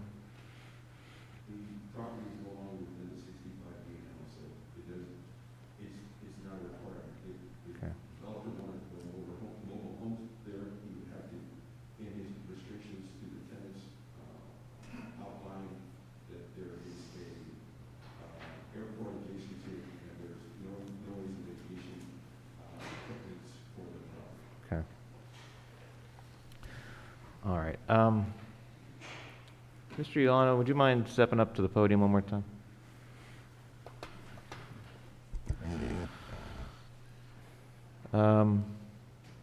Your other request this morning, I believe you submitted a request for tabling that request. We're going to withdraw that request, Mr. Chairman, on the second NGE Real Estate Holdings. You're withdrawing the rezoning request altogether? Yes, sir. Okay. What's your timetable on this particular project? On this particular development, Yeah. we have a lot of hoops yet with stormwater retention. We have to be able to hold the water from the impermeable surfaces. That all has to be submitted, has to be reviewed by the Mill Creek engineers. We did a wetland study already, but it's not finalized. So we have a lot of work. The timetable, it could be 9 months to a year before we even get through this process.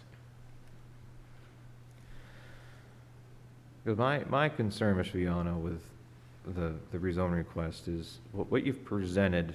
I'm sure this will upset some people. I don't find it unreasonable. The concerns that I heard at the Planning Commission that I thought were very legitimate concerns was preservation of open space because of wildlife and preservation of public access for recreation. Those are the two concerns that I thought were very reasonable to make from the public that I think ought to be accommodated, and the concern about putting say more significant multifamily units adjacent to single-family homes, and I do think that the duplex concept mitigates that concern as well. My concern with this is there's nothing we can do to hold you to these things once we approve rezoning today. And I guess that's what I struggle with, is that Mr. nothing in our Chairman. zoning forces this kind of a development. Mr. Chairman, as I opened up this morning, it's hard to talk about just rezoning, and you could see where that got us with the Planning Commission, because we came up when we presented R3, and R3 sounds like it's a lower density than R4, but it's not. This concept plan is the most amount of units you're going to see on this parcel. We could have came in with a concept plan that only showed a few, because you can't hold us to this concept plan. We don't have it all figured out. Right. We understand that. But it's hard to talk about zoning without kind of showing somebody what you're thinking about and what you've heard from certain neighbors and what you're trying to do. So therefore, we did this.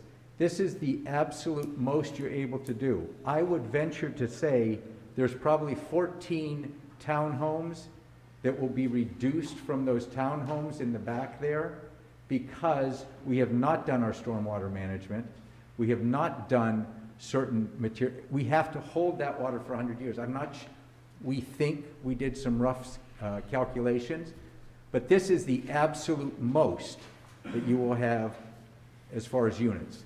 It will absolutely probably be less than this, but once again, we're not at that land development. We didn't do the stormwater. and there's many other hoops to jump through yet, to have it verified as well with the engineers at Mill Creek. And I'm assuming you'd rather not start a land development process until you know you have the zoning in place. Excuse me? I'm assuming you'd rather not start the land development procedure without the zoning in place. You wouldn't want to do this concurrently. Exactly. You'd like to have the zoning. Exactly. So.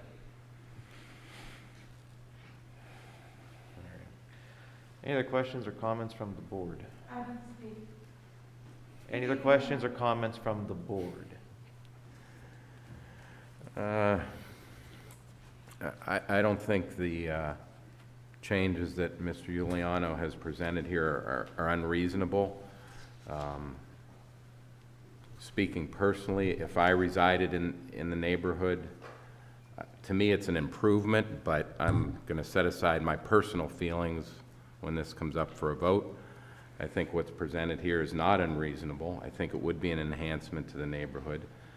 But I'm a little concerned just about the timing of it with our updating our zoning ordinance and our saldo, and the fact that maybe, you know, this kind of presentation should have been done to the Planning Commission.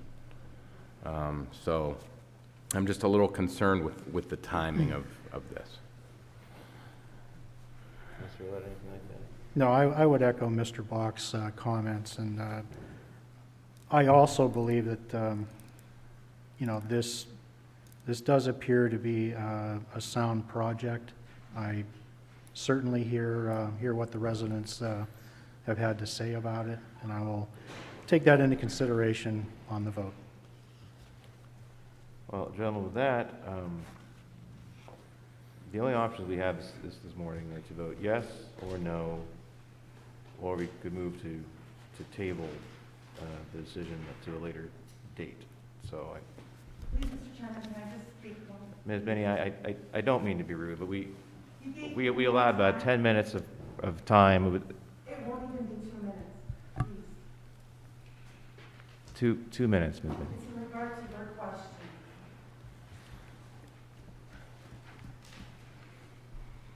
You brought up what we foresee to be there. I want to bring up what the Mill Creek vision was.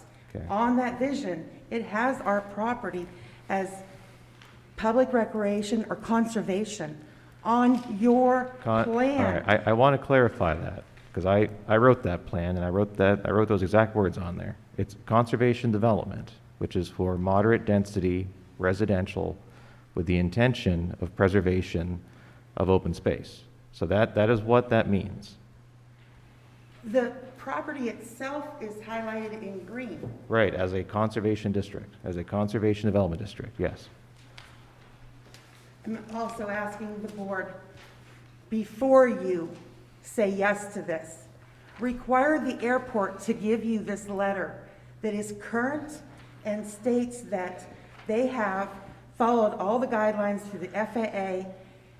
This is a sample letter that he should have, and he doesn't. He has one that's back to 2010.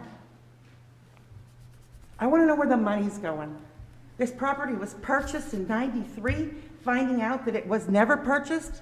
$3.7 million disappeared, and then it gets marketed in 2000.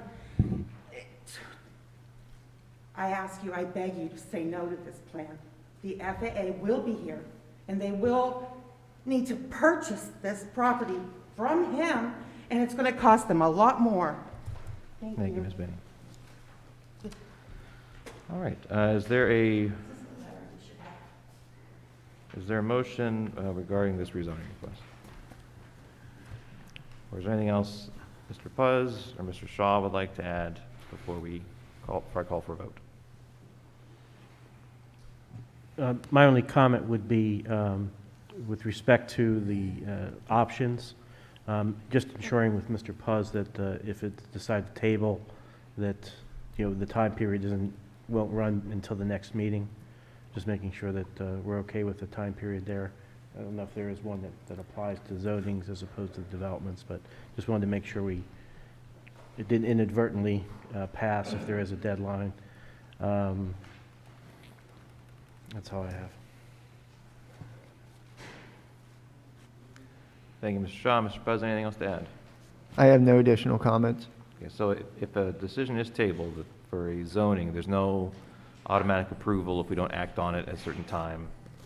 Since a rezoning is a change in ordinance, if the Board of Supervisors does not act, then there would be no change. Okay, thank you. Okay, with that, is there a motion regarding this rezoning request?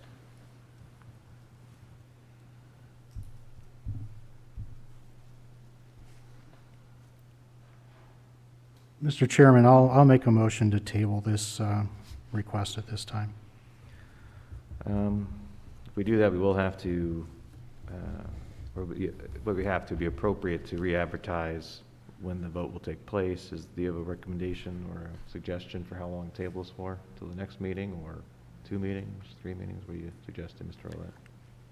I would say 2 meetings, and, you know, there was a lot of information, a lot of comments here from all parties. I would certainly like the latitude to consider everybody's point and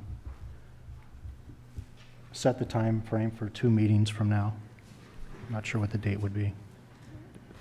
Cheryl, do you have our calendar in front of you for the meetings? Mr. Chair, if I could, real quick, I would suggest, at least on the record, closing the hearing, and then the only issue left would be, for you to make a decision. Okay.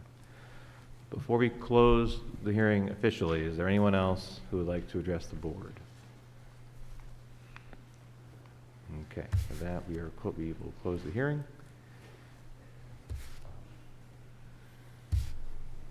Mr. Shaw is searching for the next meeting dates. I have our next meeting, at least on my calendar, reflected to be at 9:30 a.m. on June 8th. That would be two meetings from now. Is that when you'd like to table it to, Mr. Olet? Yes, please. Okay, is there a second? I'll second. Mr. Bach?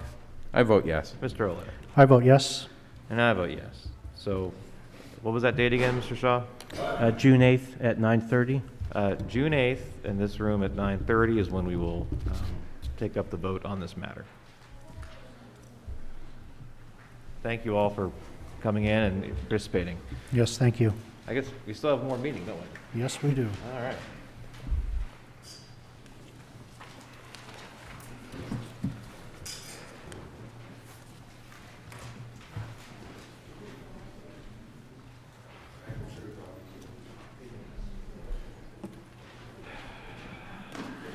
Find my agenda.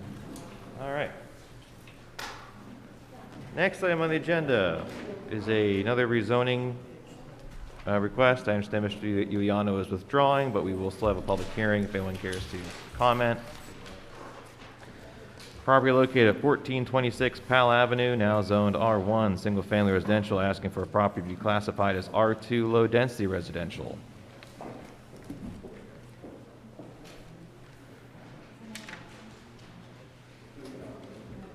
Mr. Puzz.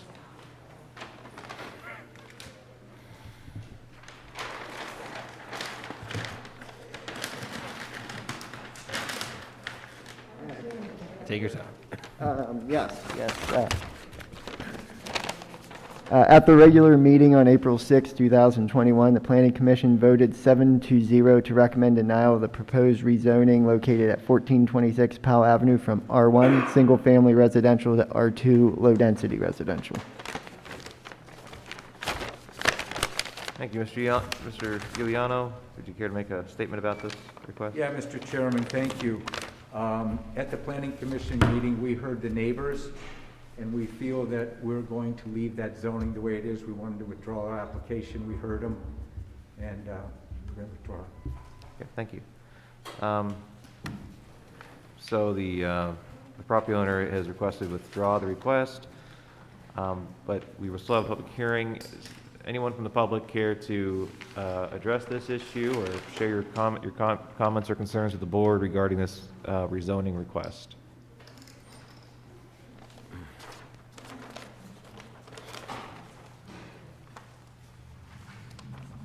Okay, with that, the public hearing is closed. Mr. Shaw, I don't believe we need to act on this since is being withdrawn. Since it's been withdrawn on the record, there's no need to take any action. Okay, Mr. Puz, for your records, do you need Mr. Giuliano to submit a formal request to withdraw, or is his statement here on the record enough to dismiss this issue? Yeah, since it's stated on the record, it would, I can take that as a withdrawal. Plus, like I said earlier with the other one, since there's going to be no formal action, there will be no change in zoning. Okay. All right. Next item on the agenda.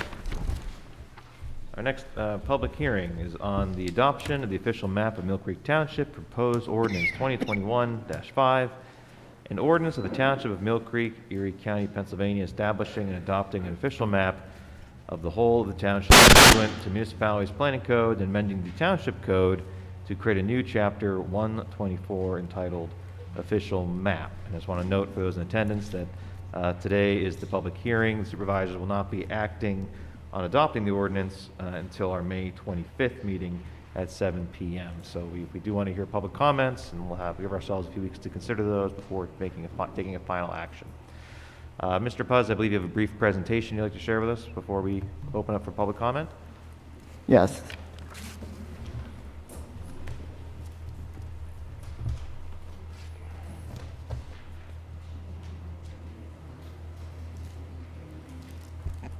Good morning. My name is Matthew Puz, the Zoning and Development Officer, address 3608 West 26th Street. Going to give a brief presentation about the official map, and then I'd like to move into the formal recommendation of the Planning Commission, as well as the summary of the comments we received, before we open it up for additional public comments, if that's okay. All right, so we're here today to discuss the official map. The official map, what it is a land use tool authorized by Article 4 of the Pennsylvania Municipalities Planning Code. It allows the municipality to do two things. One, identify existing infrastructure such as streets, roads, railroads, as well as streams, floodplains, public parks, as well as designate areas for future public acquisition. How it works. So the township, what we did was we went through the township, we looked at areas where we had existing parks that are located on the map, and we also looked at areas that may be useful for future acquisition by the township, whether that's for conservation easement to protect, in this, I'm thinking Wilkins Run because that's an impaired stream, as well as areas that have wetlands. Also, there's potential for acquisition for future parks or street extensions. So in the future, what it means by being placed on the official map, that it allows the township 1 year to negotiate, up to 1 year to negotiate with the property owner, whether it's for an acquisition for public use, if it's for an easement for protection of the environmentally sensitive areas, as well as for street extensions. What it allows, the official map allows us transparency in that the township is interested in acquiring a certain portion of land for public use, and then, so during that 1 year period we negotiate, and by we I mean the township would negotiate to better set development that's both conducive to the township's goals, as well as would be good for the property owner or the developer. So why did we start a process for the official map? That was one of the recommendations of Embrace Mill Creek. The comprehensive plan that was adopted in 2019. 18, I apologize. It's close. And the official map actually allows us to think comprehensively about future land uses as a whole, instead of piecemealing together acquisitions for public use. The public process is required by the MPC. It allows us to collaborate with residents. We did notify all property owners affected by the official map, as well as we had 3 public meetings regarding it prior to the public hearing today. And it allows both the township and the residents to plan for future improvements that will benefit all. And in our case, for most of, if not all, the acquisition is for, public use or preservation of environmentally sensitive areas. So, like I said, basically it is for focusing on preserving open space for future generations. Key features on the map, we have existing public spaces. These are places like school district property that have playgrounds, public picnic groves. These are areas that we want to see preserved for future generations. There's areas for park expansions. I believe the one park, O'Brien Park, which is actually located right here, it would make sense to expand that one, as that's a central park in that area. Waterway buffers, this includes, like I mentioned earlier, Wilkins Run, which is, that is an environmentally impaired environmentally impaired stream that we want to protect, as well as there's areas where there are large tracts of wetlands that we want to make sure that remain protected. There are areas shown on the map for the expansion or extension of existing roads, as well as areas that would allow public access for trails. So with that, thank you for your interest. There is the website if anyone's interested in looking at the website afterwards about the official map. And with that being said, I would like to move in, like I said, to the Planning Commission recommendation. At the regular meeting on May 4th, 2021, the Planning Commission voted 5-0 to recommend approval of the official map and ordinance with the following changes to the official map. 1, remove 5245 Grub Road from the official map. 2, remove 5571 Henderson Road from the official map. 3, remove 5131 Old French Road, also known as St. Nick's Grove, from the official map. And 4, remove all federal land, including any Erie Regional Airport Authority land, from the official map. The changes to the official map carried by a vote of 4-1.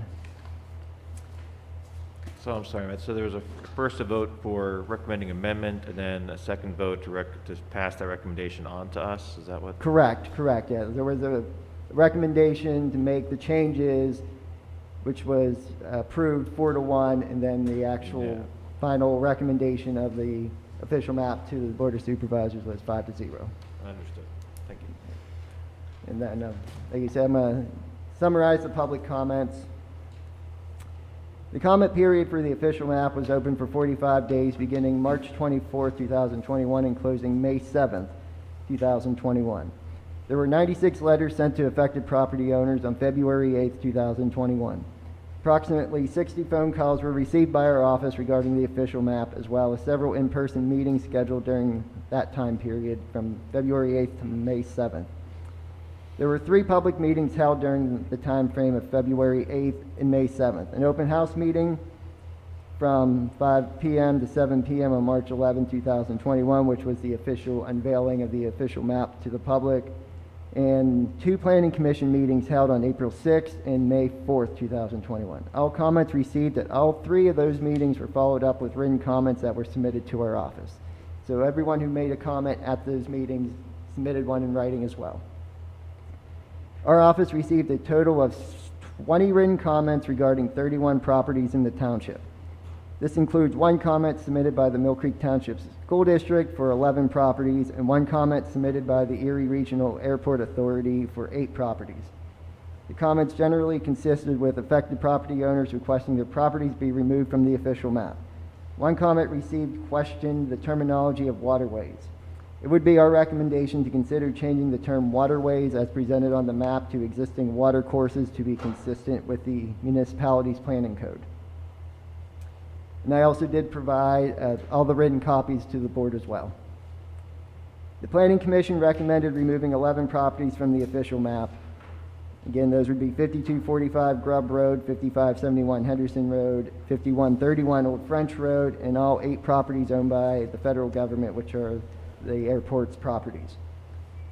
No comments were received All adjacent municipalities were given a copy of the official map and ordinance. No comments were received from them. The Erie County Department of Planning and Community Development reviewed and commented on the official map. Per the review letter of April 27, 2021, the proposed official map appears to be consistent with the MPC as it presents a summary of existing public uses: streets, grounds, easements, water courses, parks, and detention ponds. It includes open space reservations and acquisition procedures deemed necessary for property identified as future public use and is consistent with the Mill Creek Township Comprehensive Plan. That would be the summary of the comments. Thank you, Mr. Puzz. Any questions or comments from the board on Mr. Puzz's report and presentation? Okay, thank you, Mr. Puzz. With that, we Thank you. will begin taking public comments. Similar to our last hearings earlier this morning, we'd appreciate if you could step up to the podium, give your name and address, also sign in, and please limit your comments to 5 minutes. Whoever would like to step up first.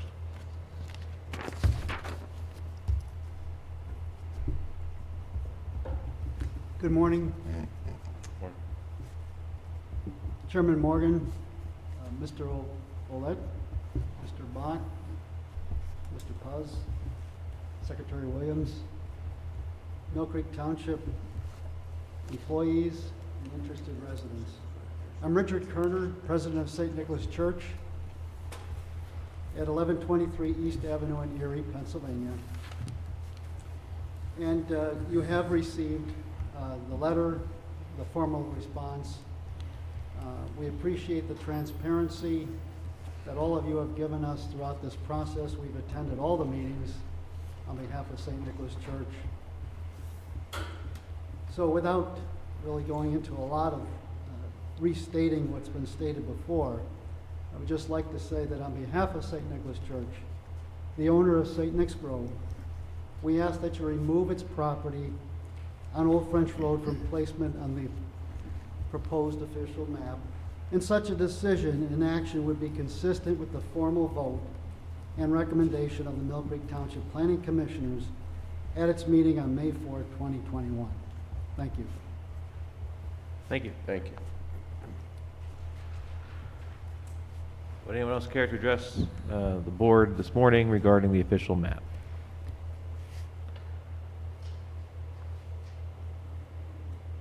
Okay. Anyone else?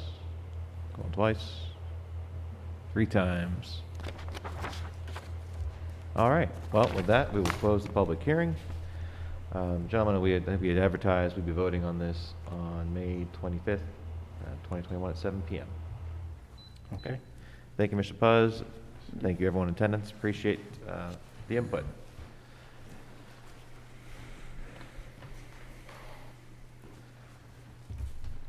Next on our agenda is Resolution 2021 R25, a resolution pursuant to Resolution 2015 R20 in the Municipal Records Manual to approve proposed disposition of certain township records. Moment to bring my agenda packet back up here.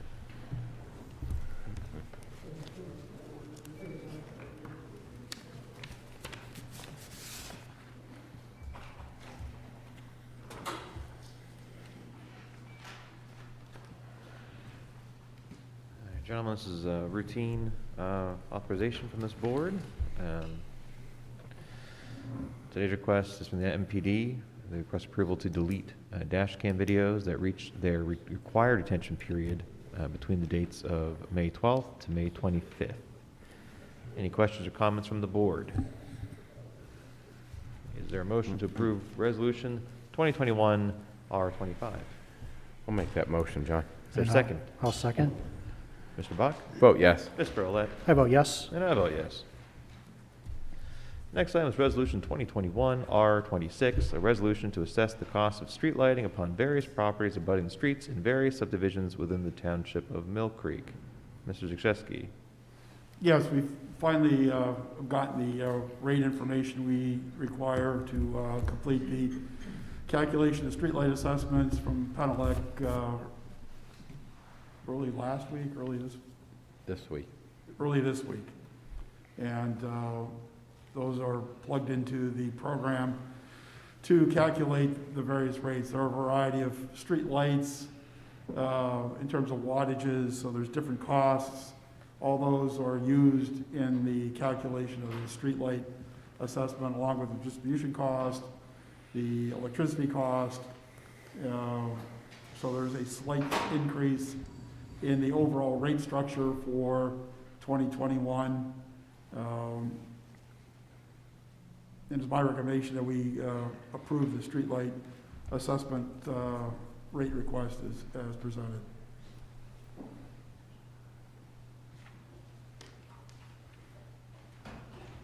Any questions or comments from the board? So this is a rate set by First Energy? Yes, they filed their rates with the PUC, and they, dictate to us what those rates are, and they get plugged into a formula that assesses, takes all those factors into consideration to come with a cost per linear foot, and then you're assessed on the basis of how many linear feet of frontage you have in each lighting district. Okay. All right, is there a motion to approve Mill Creek Township street lighting rates provided by Penelec this year? I'll make that motion, John. Is there a second? I'll second. Mr. Bach? Vote yes. Mr. Olet? I vote yes. And I vote yes. Next is the Fire Department Fuel Access Agreements, Bell Valley and Kearsarge Fire Departments. Is that Mr. Shaw or Mr. Olet covering that today? I can take Mr. that. Shaw. As you recall, I think last year or the year before, the township had entered into agreements with various Mill Creek Fire Departments to allow them access to the fueling stations behind the township building. We subsequently got a request from Kearsarge and Bell Valley to give them access to fueling stations at the Old French Road Maintenance Building. In order to do that, we had to bring in a 1,000-gallon diesel tank, above-ground diesel tank, to accommodate that. And these are, what's presented are the agreements with each fire department that would allow them to utilize that tank. It provides for methods of how to access, how to use it, and ultimately how to pay for it. And both fire departments have executed these agreements, and I would recommend that they be signed and approved and signed. They're similar to the prior agreements that have been approved, other than logistics that have changed because they're just different locations. Any questions or comments from the board? No, sir. All right, well, I want to thank Mr. Olet and Mr. Shaw, all their work on this, and Mr. Snyder as well, to get these, this infrastructure in place, these agreements in place, so we can help out our volunteer fire departments. With that, is there a motion to approve the fuel access agreements with Bell Valley and Kearsarge? So moved. Is there a second? I'll second. Mr. Bach? Vote yes. Mr. Olet? I vote yes. And I vote yes. Next is the storm sewer easement agreement, 2701 Loveland Road and 3457 West 26th Street. Is it Mr. Puz or Mr. Shaw? I'll handle that one as well. Mr. Shaw, how's it going? This is an agreement between the township and Mark and Sharon Gerlach for parcels on Loveland and West 26th Street that would allow for the replacement and continuing maintenance of a culvert that crosses under Loveland. This is the last piece that we needed to proceed. If you recall, we've approved prior easements with other property owners regarding this in the recent past. It includes a temporary construction easement as well as a permanent easement, and it's recommended that this agreement be approved. Any questions or comments from the board? Is there a motion to approve the easement agreements? So moved. Is there a second? Second. Mr. Bach? Vote yes. Mr. Olet? I vote yes. And I vote yes. Next is the 2021 Highmark Loyalty Agreement and Fee Schedule. Mr. Zikrzewski. Yes, Highmark Insurance is our TPA, transaction processing agent for our self-funded insurance plan. as part of that, they charge us fees for things like administration. There's a variety of different rates, and there's other aspects that we've incorporated into the plan to help make sure that we're not overpaying for any sort of charges that are cleared through the through Highmark. As part of maintaining the cost on the plan, the loyalty agreement freezes the administrative fees for this year and next year and has a slight increase for the 2023 plan year. The other agreements are dealing with fees with respect to the various types of plans that we have. We've got, because when you retire, and those that have health insurance, you retire under the plan that, in effect, when you retired. So there's about 5 different plans for the police officers. Those were all listed out. There is no health insurance for AFSCME employees that retire at 65. So some of this will be condensed down as we go forward, but for right now, we've got 5 different plans that we have to deal with. And so Highmark had always been charging these fees, but they were a little less transparent as to what they were and how much they were. And they have now decided to spell them all out, and there's a variety of agreements that need to be signed and or initialed for those to be officially adopted. And so I'm recommending that the board approve the agreements and that the chairman of the board of supervisors be authorized to sign the various agreements and exhibits as needed. Mr. Chairman, I would also add that we did review these, and there were some changes that we had recommended that Highmark agreed to relating to confidentiality provisions that they had in there that we couldn't agree to, and as well as them acknowledging the right to know law applicability. They also had, this was a hangover from prior agreements, references to pharmacy, but that's being handled in a different manner at this point. Okay. Thank you. Any questions or comments from the board? Excuse me. Is there a motion to approve the 2021 Highmark loyalty agreement and fee schedules? So moved. Is there a second? I'll second. Mr. Bach? Vote yes. Mr. Olet? I vote yes. And I vote yes. Next item is communications, Treasurer Communications, Mr. Jaczewski, Yes. the MRM Trust Proxy. MRM is the insurance trust group that handles our workers' comp insurance because it's a mutual benefit type of arrangement. We have a say in electing the board of directors for the MRM trust, and so I'm asking that the board approve designating MRM trust, and I believe it's the secretary of the trust, as our proxy for voting at their annual meeting, which is,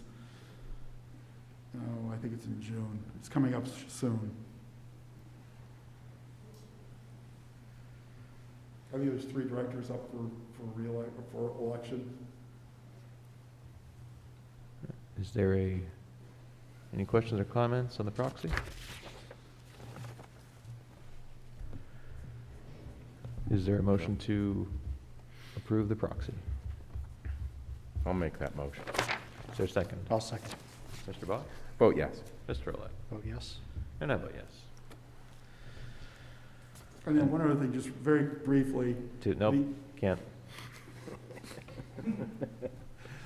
The auditor from the Attorney General, or Auditor General's office has completed his field work of the liquid fuels review for 2019 and 2020 and found no exceptions. That's good, right? That's good. Oh, good. Good job. Good news. everybody. Good news. Next, just to inform the public, the board did hold executive sessions on April 29th and May 6th to discuss various legal and personnel-related issues.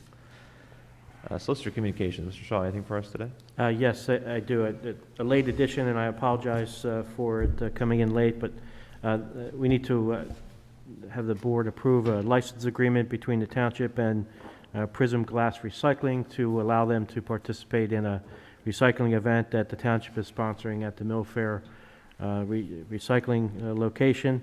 And so before you is that agreement. It, again, provides various protections to the township, ensuring when a third party comes on to the township property to engage in activities.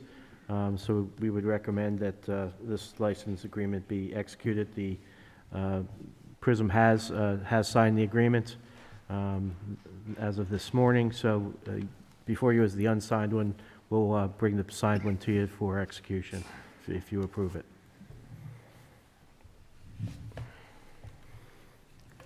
Any questions or comments from the board? No, sir. No. Is there a motion to approve the licensing agreement? So moved. Is there a second? I'll second. All right, this was not on our agenda. Would anyone care to address the board regarding this license agreement? No? Okay. All right, Mr. Bach? Vote yes. Mr. Oleg? How about yes? And I vote yes. Any other business, gentlemen?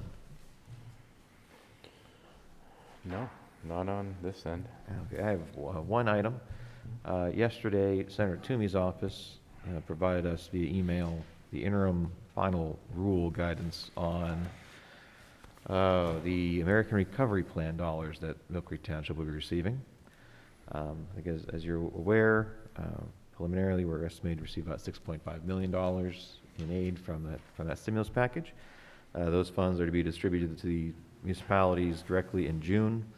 Part of the guidance, one item that is eligible, give me a moment to find my highlighted notes here, is to address the negative economic impacts caused by the public health emergency. Two items of import in that subsection are supporting small businesses and speeding the recovery of tourism, travel, and the hospitality sectors. To achieve these goals, recipients may employ this funding to execute a broad array of loan, grant, or in-kind assistance to help small businesses rebound from the downturn. As you gentlemen recall, earlier this year, we established a COVID relief fund for small businesses in Mill Creek Township. At that time, we were utilizing local municipal dollars, so we established that as a loan program, not a grant program. We had several applications in partnership with the Erie Redevelopment Authority. 9 applicants were successful to receive a total of $192,800 in loans. The repayment of that does not, let's see, the first payment for those loans is not due until September 1st of 2021. But gentlemen, I would suggest that with this guidance, I think it'd be prudent of us to essentially convert those loans into grants and notify the Erie Redevelopment Authority that we will be utilizing this funding source to repay those loans on behalf of the small businesses, to essentially turn those loans into a grant program, which I think is the appropriate thing to do as we're receiving these new federal dollars to help small businesses. I know we want to help the best we can, and I think with this additional fund, we can actually help more by converting those into grants. So any thoughts or comments from the board? Yeah, in light of the federal dollars that have been allocated, I'm in favor of that as well. I am also. This certainly falls within those guidelines, and I think that's a worthwhile move on the township's part here. Well, the suggestion came from Mr. Krzyzewski in that these businesses have already been vetted. It's already been determined that there was a genuine need for these funds. So perhaps we want to create an expanded program once the funds are in hand. But I think at this point, what I'd like to do is make a motion to notify the Redevelopment Authority, to notify the loan recipients that their loans have been converted to grants for all intents and purposes, and that the township will pay off those loans utilizing $192,800 of the American Recovery Plan dollars when we receive them in June. Okay. I'll second that. All right. Any questions or comments regarding this matter from the public? Just one thing, we should make sure that the Redevelopment Authority retains their application materials so that we can document to the federal government as need be that the funds were, properly vetted and whatnot. Makes sense. All right. Mr. Bach. Vote yes. Mr. Olet? I vote yes. And I vote yes. Okay, if there's no other business, gentlemen, or Ms. Williams, next is citizens to be heard. Would anyone care to address the board this morning? Please step up, if you wouldn't mind stating your name and address for the record.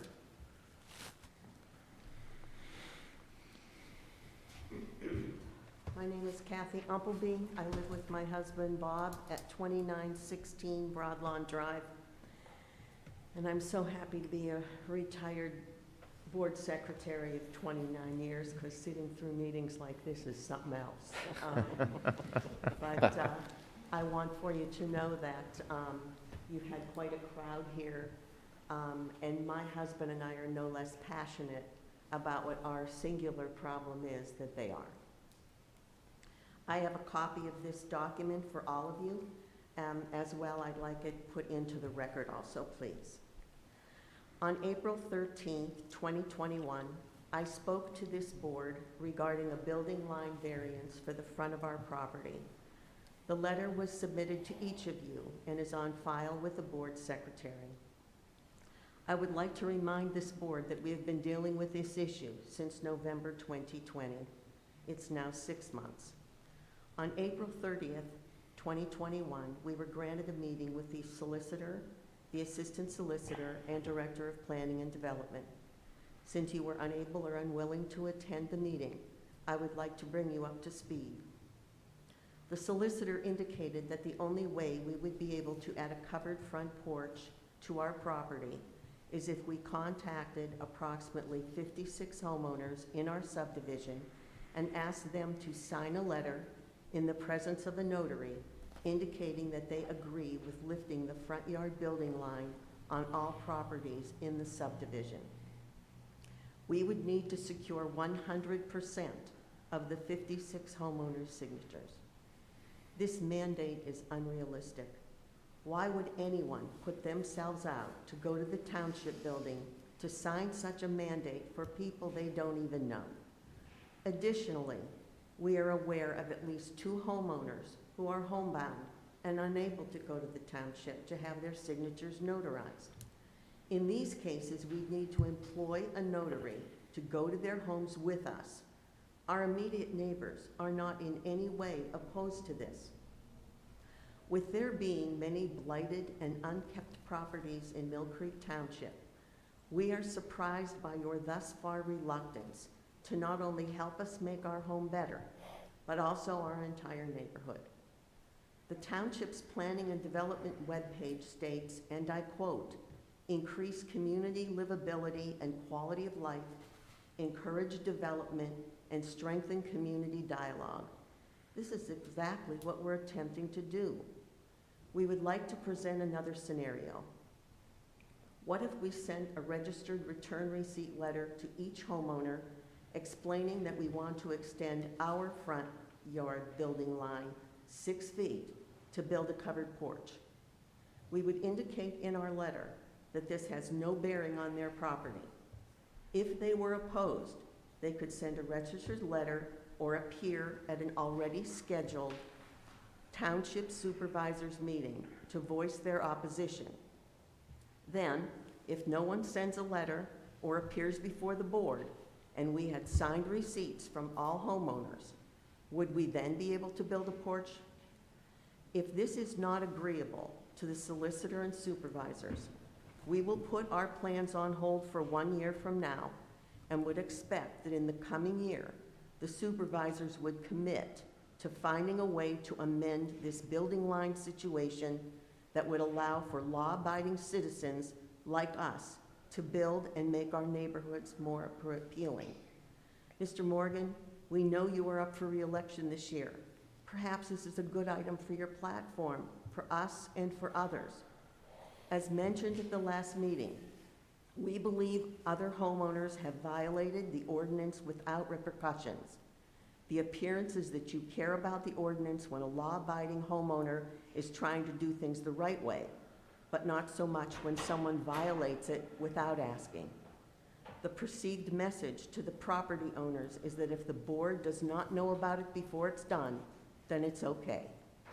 You have given us several reasons why you cannot approve the addition of a front porch to our home. Our hope is that you can find just one reason why you can. We are hopeful to come to agreement on this issue and respectfully request positive action on our request as soon as possible. Ms. Umpleby, I think we appreciate what you're expressing to us. I need to clarify, though, that that's what was the meeting we arranged for you. And, I mean, the reason that I didn't attend is I'm not the attorney who can explain what the procedure is, and I arranged for the relevant staff to meet with you. It's not our mandate. We are not making a mandate. What was outlined to you is the legal process through land use laws in Erie County of what needs to be done to amend that document. It has nothing to do with us. It has everything to do with a recorded document that's legally binding that, and if I believe, Mr. Shaw can correct me, that he outlined the process. It's not a governmental process. It's a personal, it's personal property. It's a civil agreement that needs to be resolved before any development can be made. And Mr. Shaw, if I'm misquoting or misunderstanding, if you want to clarify, I'd appreciate it. Yeah, the problem is, as we explained at the meeting, and I understand, and you know, I feel for you, but you know, the challenge that you face is that there's a recorded document that has a building line on it. We verified with the county records group that, you know, what the meaning of that is. I mean, it was from our perspective, it means you have to comply with the building line. And the township cannot change that because that's a document that was filed when the subdivision was originally approved, and that's what exists. And the methodology that we gave you is the process you have to use for your subdivision to change that line. Now, And I'll add that I believe Mr. Shaw communicated to you that what we're willing to do is offer free notary service here at the township, which we don't have to do. We offered that as a courtesy of trying to help you out by offering Ms. Williams services as a notary rather than requiring you to pay a private notary for each signature. That was communicated? Yes, that is correct. Okay. And so, you know, the problem is that, you know, given the nature of how your subdivision was created and recorded, you need everybody to agree to it in the manner that the county would accept to change that drawing and that map and to lift that building line restriction. Unfortunately, that means getting notaries of every signature. That's not something we create and we dictate. That's just the way you have to do it in order to have a proper document recorded at the courthouse. And that's the research that we authorized Mr. Shaw to do on your behalf to explain this process to you, so you wouldn't have to get your own attorney involved to go talk to them and figure it out. That's why we've provided Ms. Williams services as a notary. I mean, I think this board has done everything we can to investigate this, to provide you with some guidance on what your options are, and try to assist you and save you legal fees and notary fees to accomplish it. So we are trying. I understand what you're telling me, but over the weekend, I visited many areas in our township. I can't tell you how many properties are in violation of your 30-foot residential zoning area. There are tons of them. There are tons of them. And I cannot believe that a law-abiding citizen that's trying to do it right, that we are being punished. It is discrimination, that you're not going after those people. If you'd like to provide us addresses, we'll certainly investigate them. Well, I'm not giving you their addresses. That would be a terrible thing. Just take a ride. You'll find them. You will find them. They're everywhere. Why don't you, if you took a ride down Oregon, there are probably 8 houses on Oregon alone that are not in compliance. There's people in my area around the corner from us that aren't in compliance. Well, I mean, to determine that, we'd have to dig up when they were built. We'd have to look at the land development plan to see if there actually is. Exactly, but everybody has a 30-foot, every residential area. I've read your zoning area. It does currently, but all of them are at we least don't. 30 feet. in the front. Ms. Umpley, I'm not, I don't want to argue with you or. No, I'm sure you don't, and I don't want to argue either. But I just want for you to know, I have not given this up. I'm going to do whatever I need to do to make it right. And I'm going to have a front porch. And I'm not sure how that's going to occur, but it's going to occur. And I do thank you for your time. Thank you. Would anyone else care to address the board this afternoon? Thank you. Thank you, Mrs. Umpley. All right, Thank you. hearing none, is there a motion to adjourn at 12:05? So moved. Is there a second? Sure, second. We are adjourned. Thank you, everyone. Have a great day.